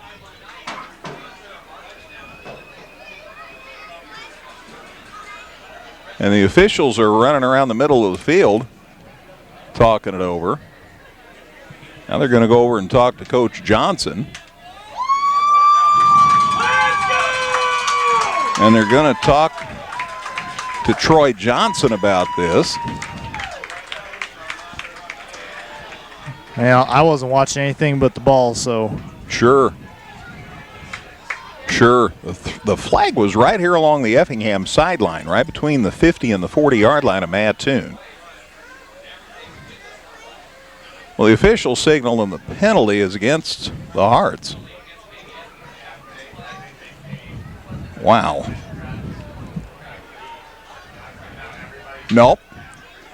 The penalty's against Mattoon. It was declined. The Hearts score does stand, and they kick the extra point, and it's good. All right, so the penalty was against the Wave. Hearts declined it. The Hearts kicked the extra point, and they're only 6 points down now. It's 20-14. Still 2:10 to go, so don't leave, folks. Anything can happen now in a 6-point game. So a pass play, 79 yards to Estrada. The kick's good, and that makes it 20-14. And how about the drive, Dustin? It's funny because it was a 79-yard pass play, but the drive itself was 2 plays, 77 yards, because the other play was a 2-yard loss. But 2 plays, 77 yards, and 37 seconds. Boy, both the Heart scores have come in a hurry tonight. All right, onside kick coming your way here. 2:10 remaining. It's 20-14. So turnovers are killing Mattoon too. I mean, they could have salted this win away a long time ago, if not for the fact that they kept turning the ball over, fumbling themselves. And I don't know, Greg, that penalty must have been against Effingham because they're getting ready to kick from the 25-yard line instead of the 40. So the penalty was on the Hearts. It's assessed on the kickoff. So instead of the 40, the Hearts will kick at the 25. Thank you. That clears it up finally. Still 2:10 to go. Ozzie Angel gonna kick here.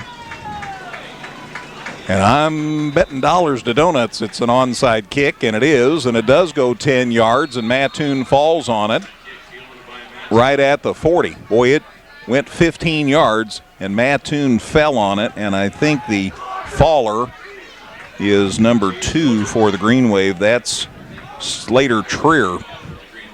So Mattoon with the football, and they have it at the 40 with 2:09 remaining. Again, it's Mattoon 20, Effingham 14. Holy cow. All right, so Mattoon's ball at Effingham's 40,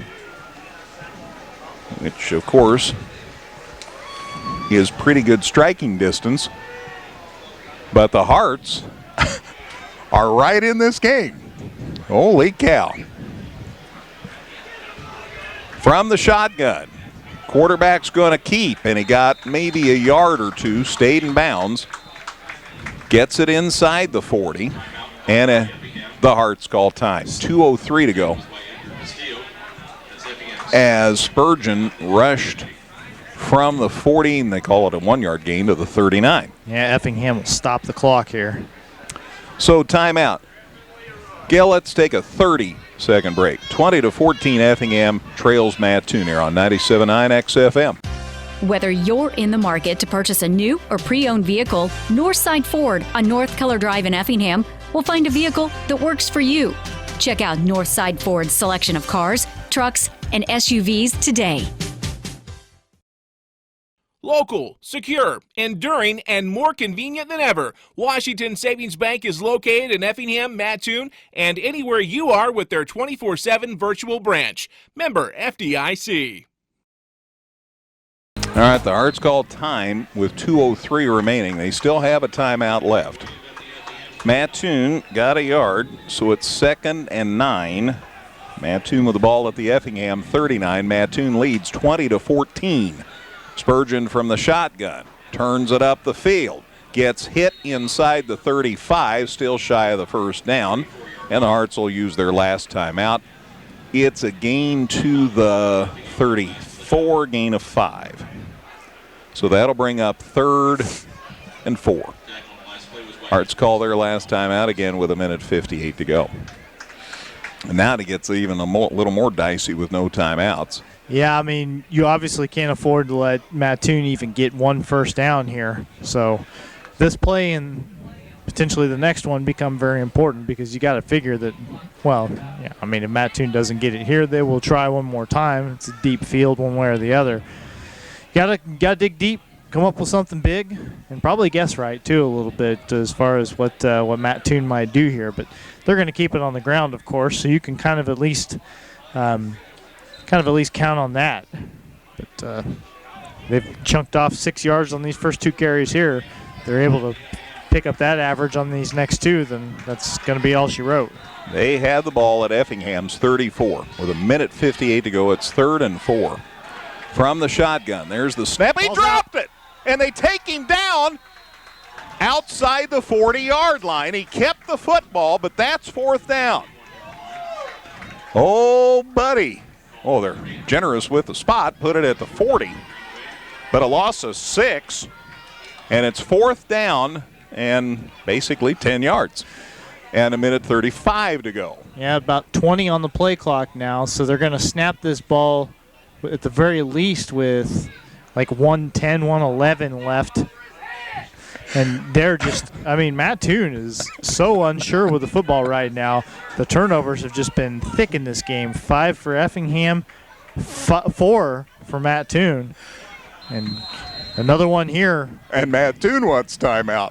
Can't say as I blame him, Dustin. So timeout wave, 1:11 to go. It's Mattoon 20, Effingham 14, back in 30 on 97.9 XF. Come see all the redesigned Chevrolet and Toyota models at Dan Heck Chevrolet Toyota, located South Route 45 here in Effingham, or at danheck.com. Evergreen Nursing and Rehabilitation Center wishes area teams the best seasons ever. Evergreen has rehab to home suites for short-term rehab following hospitalization. They offer physical, occupational, and speech therapy. Go to Facebook at Evergreen Nursing Rehab for more information. All right, 1:11 to go. It's Mattoon 20, Effingham 14. The quarterback fumbled on the snap, but recovered. But the ball's at the 40, so it's 4th and 10 for Mattoon at Effingham's 40-yard line. Now what do you do? For Mattoon? Yeah. I don't know. Hang on to the football. That would be a good start. That's been a bit of a problem for them. They have fumbled 4 times in the second half, lost 3 of them. And the last one, they didn't lose the ball, but looks like they may bring their punt. They may be punting it. Yeah, they've got. Now remember, Cardwell did throw the ball on a fake punt one time, so that's a possibility. But he's in punt formation. Westendorf's back at the 10. He's outside midfield on this punt attempt. And they punt. And it's a little pooch kick, and it hits at the 20, and it stays in bounds. But they'll have the exchange of the sticks and all that. So that'll stop the clock with 1:03 left. Again, the Hearts are out of timeouts, but the Hearts have the football. With 1:03 to go, Mattoon leads 20-14. I thought this game was over about 4 times, Dustin. And here we are, and it could be a fantastic finish. Ball's on the 8. Hearts start the drive on their 8 with 1:03 remaining. Well, we hope you've enjoyed this one, folks. Good grief. We will talk with Coach Effner after the game. From the shotgun, wow, Pontius looking to throw, got time, crossed the middle, caught, and he's out across the 25 to the 27-yard line. And that's Weaver, and Weaver, who hadn't caught a pass all year, catches it to the 26, Dustin, gain of 17. To the 26, new set of downs, rolling to the far side, looking to let her go. It's caught. Still on his feet, got away from the defender, and he's on his way to the 35. He gets taken down. Clock continues to run. We're down to 40 seconds. Pass was complete. Estrada caught it. Thank you. And the gain from the 26 to the 35, gain of 9. Up the middle. Wow, they run it. And he gets the first down. Okay, they were getting the first down. Now we're down to 25. The clock stops for him to move the sticks with 25 seconds. So it got a gain of Pontius to the 36. So a gain of 11. The ball gets loose on the snap. It rolled. It's picked up by Pontius. He's coming to the sidelines, and he didn't get out of bounds. So the clock's going to continue to run down to 12. The gain is to the 43, gain of 7. And they spike the football, and that stops the clock with 4.8 seconds left. Holy cow. All right, 3rd and 10 is the situation with 4.8 seconds left. Well, it doesn't take an Einstein to figure this one out. You're going to heave the ball down the field and hope the guys in the red catch it. Because you got to figure this is the last play of the game. So 3rd and 4, but that's pretty immaterial right now because there's only 4.8 seconds left. You got no timeouts. All right. Walls and Weaver split out right, and then you've got Estrada on the near side here. At the 43 from the shotgun, there's the snap. He's got time. Cross the middle. It is incomplete. It is intercepted by Mattoon. They pick it at the 32, and the Mattoon player falls after the interception. That is the kid who's been mighty busy tonight for the Wave, number 22. That's Kobe Cardwell. That's his 3rd interception of the game. And after he's on the ground, he got hit, and flags fly everywhere. Yeah, that's unfortunate there. That is indeed unfortunate. And the game's over, and that's the bottom line. So the Hearts try the pass. It's intercepted, and that's the show. What a wacky game. Final score here on Military Appreciation Night at Klosterman Field. Mattoon 20, Effingham 14. Mattoon goes to 3-1. Hearts go to 1-3. Busy post-game show? You bet. We'll talk with Coach Effner. Dustin's going to have a double armload of stats tonight. Plenty of scores from Gale. It's all on the way in a minute here on 97.9 XFM. The Giving Plate, a meal service with heart. Purchase fresh and frozen meals along with salads and wraps. We have provided over 1,000 free meals to members of our local community. Check us out at our website and order online at thegivingplatemeals.com. Whether you're in the market to purchase a new or pre-owned vehicle, Northside Ford on North Color Drive in Effingham will find a vehicle that works for you. Check out Northside Ford's selection of cars, trucks, and SUVs today. This is the Pro Rehab Postgame Show. Pro Rehab is your best choice for physical therapy. Call 217-606-3004. Back at Klosterman Field, final score tonight, Mattoon 20, Effingham 14. What a wacky game. And the Hearts still had a chance to win at the end of the game. And turnovers, again, huge in this game tonight. Mattoon had plenty, but the Hearts were not to be outdone. They had loads of turnovers, and Dustin's going to account for all of that shortly. Let me run through the scoring, though, in this one. Mattoon scored first. They scored with 9:46 to go in the first quarter, staged a six-play, 76-yard drive that took 2:14 off the clock, highlighted by the 49-yard pass play from Jackson Spurgeon to Darius White.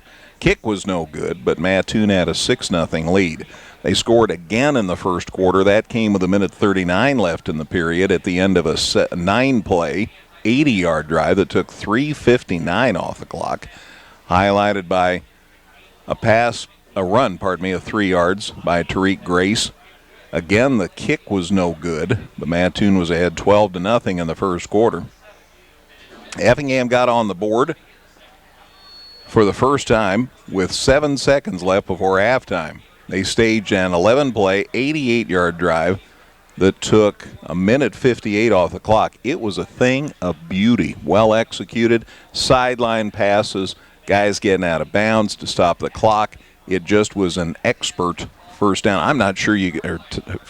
Expert drive. I'm not sure you could see a better drive than that.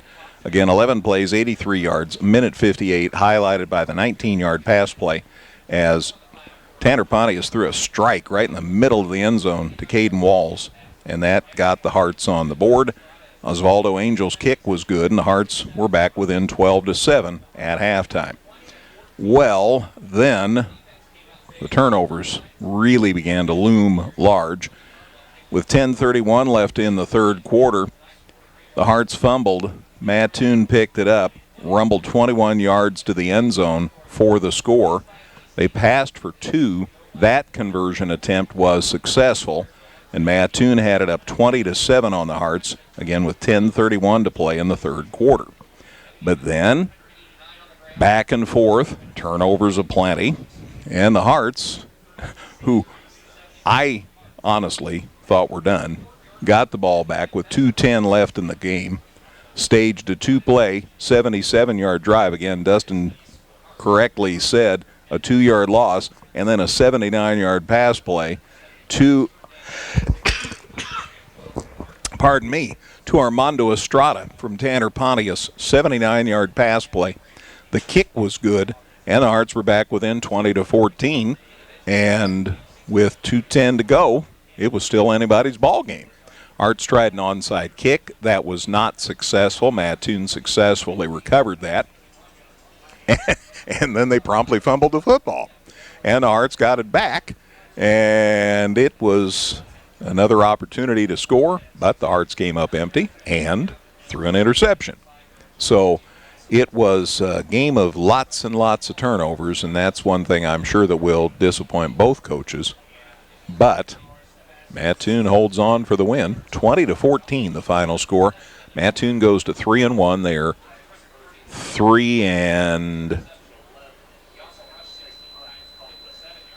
2-1 in the Apollo. Meanwhile, the Hearts are 1-3 and 1-2 in the Apollo Conference. So that's how that all shakes out. Dustin has many stats on this game. Gail has loads of scores. Gail, let's take a break. More to come in a minute here on 97.9 XFM. Local, secure, enduring, and more convenient than ever, Washington Savings Bank is located in Effingham, Mattoon, and anywhere you are with their 24/7 virtual branch. Member FDIC. Come see all the redesigned Chevrolet and Toyota models at Dan Heck Chevrolet Toyota, located south Route 45 here in Effingham, or at danheck.com.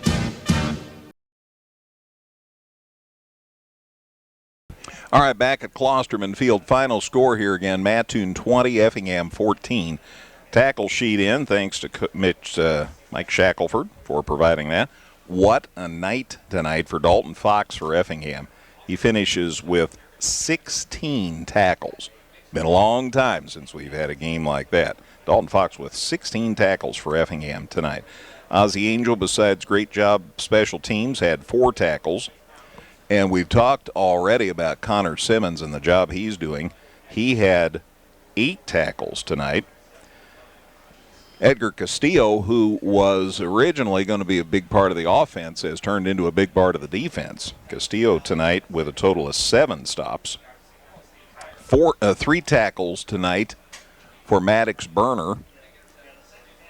Additionally, 2 tackles tonight for Blake Bushu. Logan Heil had 5 tackles. A tackle tonight for Damon Kalber, and he did a couple other things right away from the ball. As far as Charlie Ring, he had 4 tackles tonight. Got a stop tonight from Evan Weymouth, who was busy on offense too. A tackle tonight, as we said, for Damon Kalber, so he's a couple of places on the sheet. Also, a tackle tonight for Max Nelson.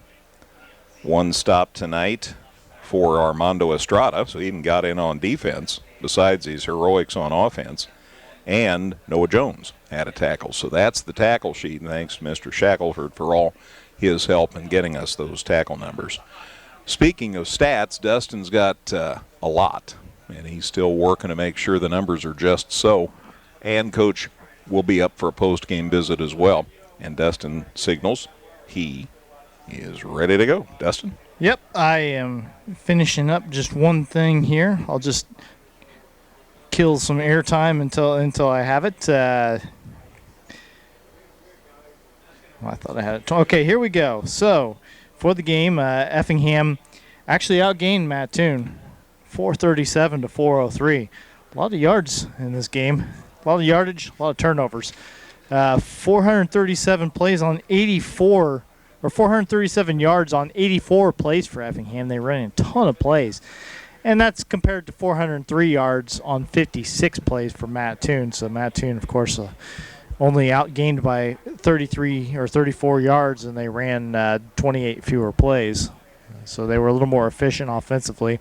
The Hearts ran the ball 54 times, 169 yards for this game, 3.1 yards per attempt. Effingham was at 119 on 29 carries in the first half. Then Mattoon put the clamps down. 25 runs for 50 yards in the second half. That's just 2 yards per attempt, and that's a big thing. Part of why Effingham just wasn't able to get a lot going offensively in that second half of play. The Green Wave, meanwhile, 35 rushing plays, 172 yards gain. That's just a shade under 5 yards per attempt. Scored one of their touchdowns on the ground. And then the passing game, Mattoon, 21 pass attempts, 13 completed, 1 intercepted for 231 yards and another score. Effingham gained 268 yards through the air, 30 pass attempts, 18 completed. The problem is that 4 out of those 12 incompletions were interceptions. Effingham's, both of their touchdowns came through the air, but again, 4 passes intercepted for Effingham, 6 turnovers for the Hearts in the game. Mattoon, 4 turnovers of its own, so 10 turnovers between the two teams.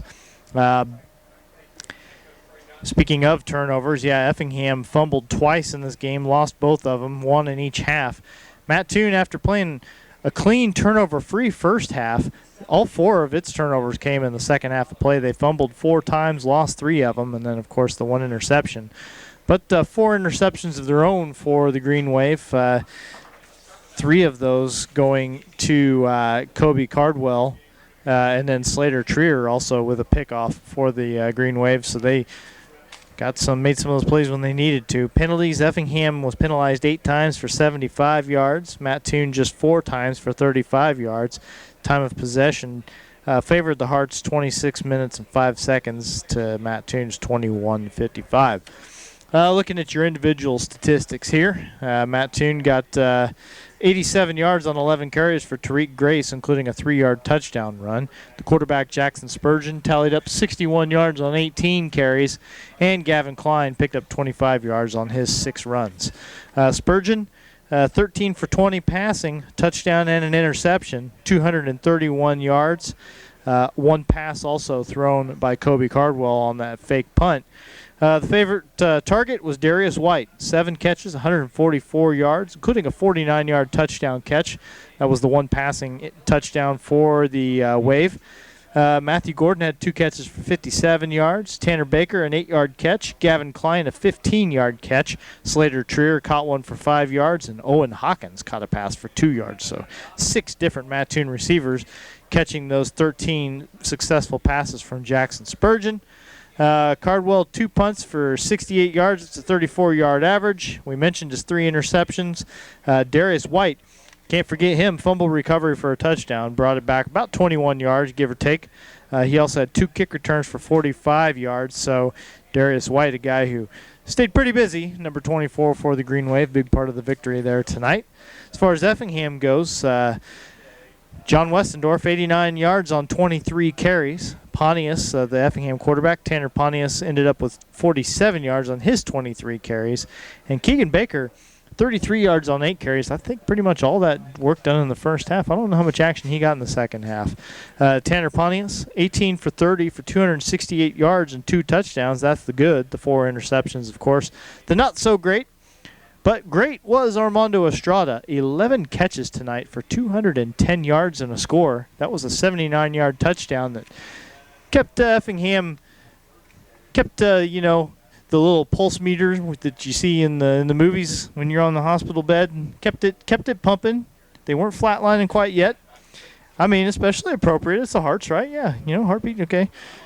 Yeah. Anyway, 79 yards that kept them alive. Caden Walls had that 19-yard touchdown catch right before halftime. One of 3 or 4 receptions for Caden for 37 yards. You also had 1 catch for Jacob Weaver. That was an 18-yarder, and Evan Weymouth caught one for 3 yards. Connor Simmons had the interception for the Hearts tonight. Logan Heil and Noah Jones, the fumble recoveries. Weymouth, 2 kickoff returns for 6 yards. Westendorf, 2 kick returns for 26 yards. Tanner Pontius punted the ball 3 times to a 34-yard average. But the Hearts do drop this one. They fall to 1-3 overall. And that's a tough one. It's a incredibly difficult road ahead now when you look at the fact that, again, 5 wins could get you in the playoffs, but you really want to have 6. Well, you do the math. Mm-hmm. Got 5 games left to win 5 games if you want to get to that 6 mark, and some tough competition to go, but you just got to take the lessons you've learned, take better care of the football, and try and get something done. A tough 2-game road trip coming up, though, for the Hearts. Yeah, headed to Taylorville next week, then headed to Mount Zion the week after that, and that's going to be a load. And the Hearts have to pretty much win out now. I guess you could win 4 and still make it at 5-4, but I mean, you would think that with the schedule they play, they're going to stack up plenty of playoff points. But it's a challenging course, and no one knows that better than Coach Hefner. He's made his way up to the booth for a post-game interview. I'll turn it over to him and Greg to see what they've got to say about the game tonight. Thank you, Dustin. In the final score, Mattoon 20, Effingham 14, and Brad Hefner joins us on the post-game show. With everything that happened, your club was right in it at the end, and I admit there were a couple of times when I thought maybe the show was over before it was. Such a game. So many turnovers, though, Brett. That's got to be a key. Yeah, I mean, we just, I saw they heard it a million times tonight. They're going to hear it a million times more. It was a great quote this week, and it's true. You can't win until you stop losing, and we don't do enough correct to win games. And what you saw tonight was, in all honesty, what we've done for 4 weeks.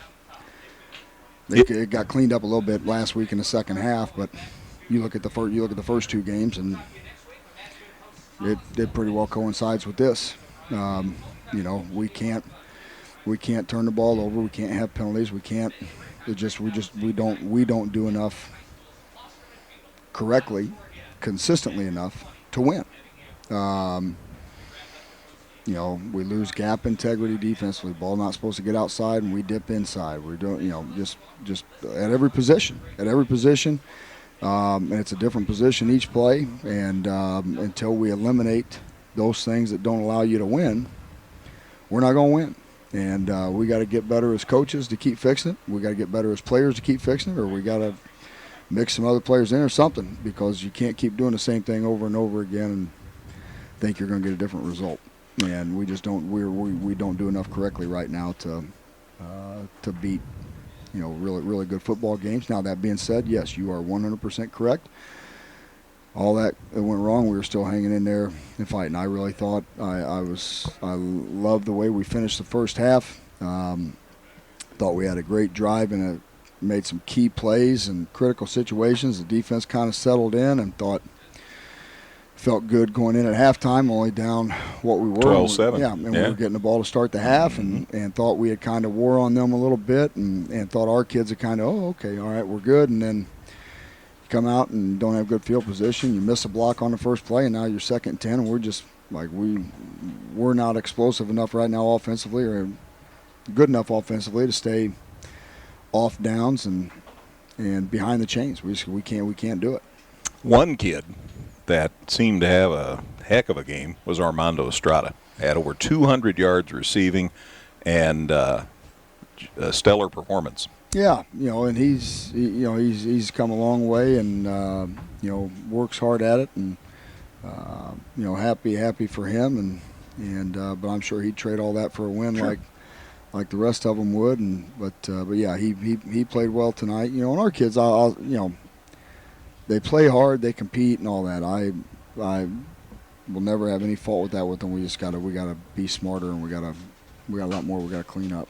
I know I'm repeating what you said, but that drive at the end of the first half was just a thing of beauty. and that's when and that's what's maddening, and it's part of the youth and it's part of the inexperience. But now here we are 4 games in saying the same thing and finding a way to find that consistency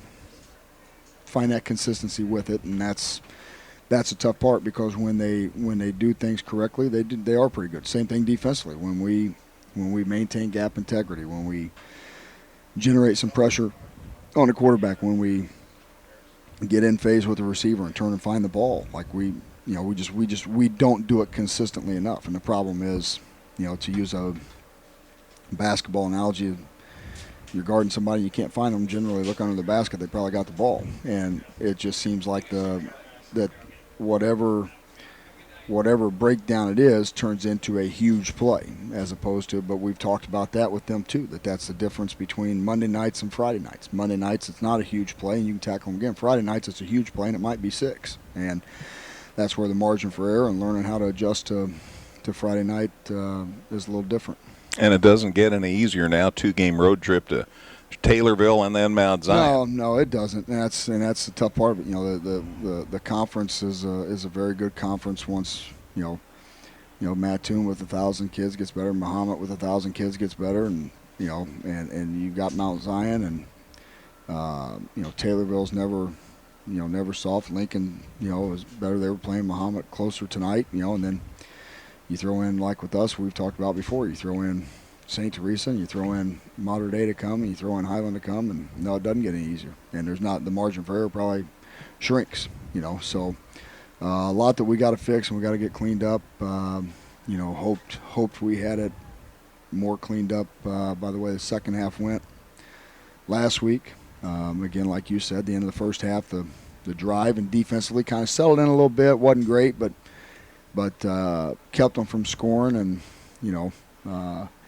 and we did a number of things well tonight, just not enough and not consistently enough. When you do things correctly, Connor Simmons in position tonight gets an interception, but the big play that nobody's going to recognize is, we go after punts pretty good, and he's a coverage guy, and it's easy to take a play off. Well, they're not going to fake it. Well, they run a fake, and bang, he's right there in coverage. So we've got guys that do things correctly, and we just as a team, we don't do it consistently enough, correctly enough, and that's the part that we got to keep working to fix. And I know I'm talking about an individual when you're talking about team, but I would be remiss if I didn't bring up Dalton Fox. He had 16 tackles tonight. Yeah, and the part for him that we're trying to do, because he does some stuff for us offensively too. But the hard part is we've talked about this depth, and you looked at how they went down tonight. We just weren't able to take advantage of it. The number of guys that they had going down, and our guys, a couple of them, when they start playing both ways, they're their film grades go down. It's just hard on the body. And Dalton plays so hard, and he's so valuable defensively that we've got to have him on that side of the ball. And if we can find somebody else that can go in, even though he's made some big catches for us, but he's so valuable defensively, and we are in a we need help there. So that's the tough spot it's in. But yeah, he plays hard, and it's hard for us to take him off the field. So we tried to rest him some tonight offensively so that he could focus in defensively, and and like you said, we got a lot of guys that battle, a lot of guys that play hard, and they do. I love them to death, and they do. They battle and play hard. We're just not playing very smart right now. We're not doing a lot of things that are conducive to winning.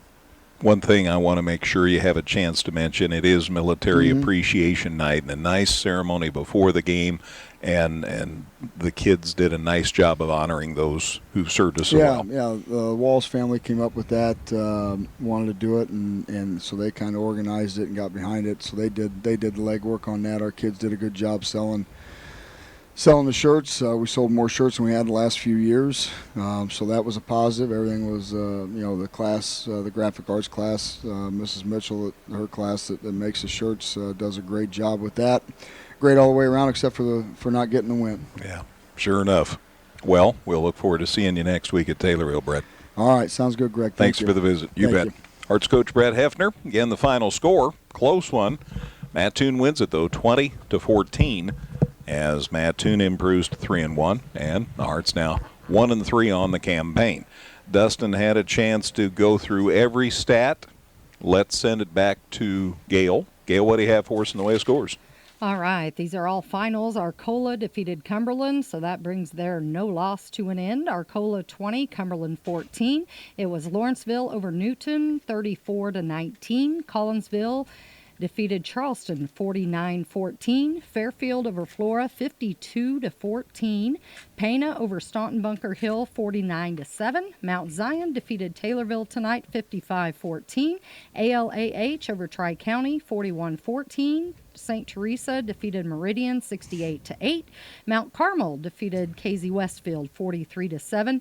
Mahomet Seymour 53, Lincoln 22. Shelbyville defeated Tuscola 26-21. Robinson got the win over Marshall 46-6. And Breeze Mater Dei over Marquette Catholic 65-12. As far as the Illini game, it's all tied up 3-3 at halftime. As far as Major League Baseball, St. Louis Cardinals lead the San Diego Padres 4-2 in the top of the 8th.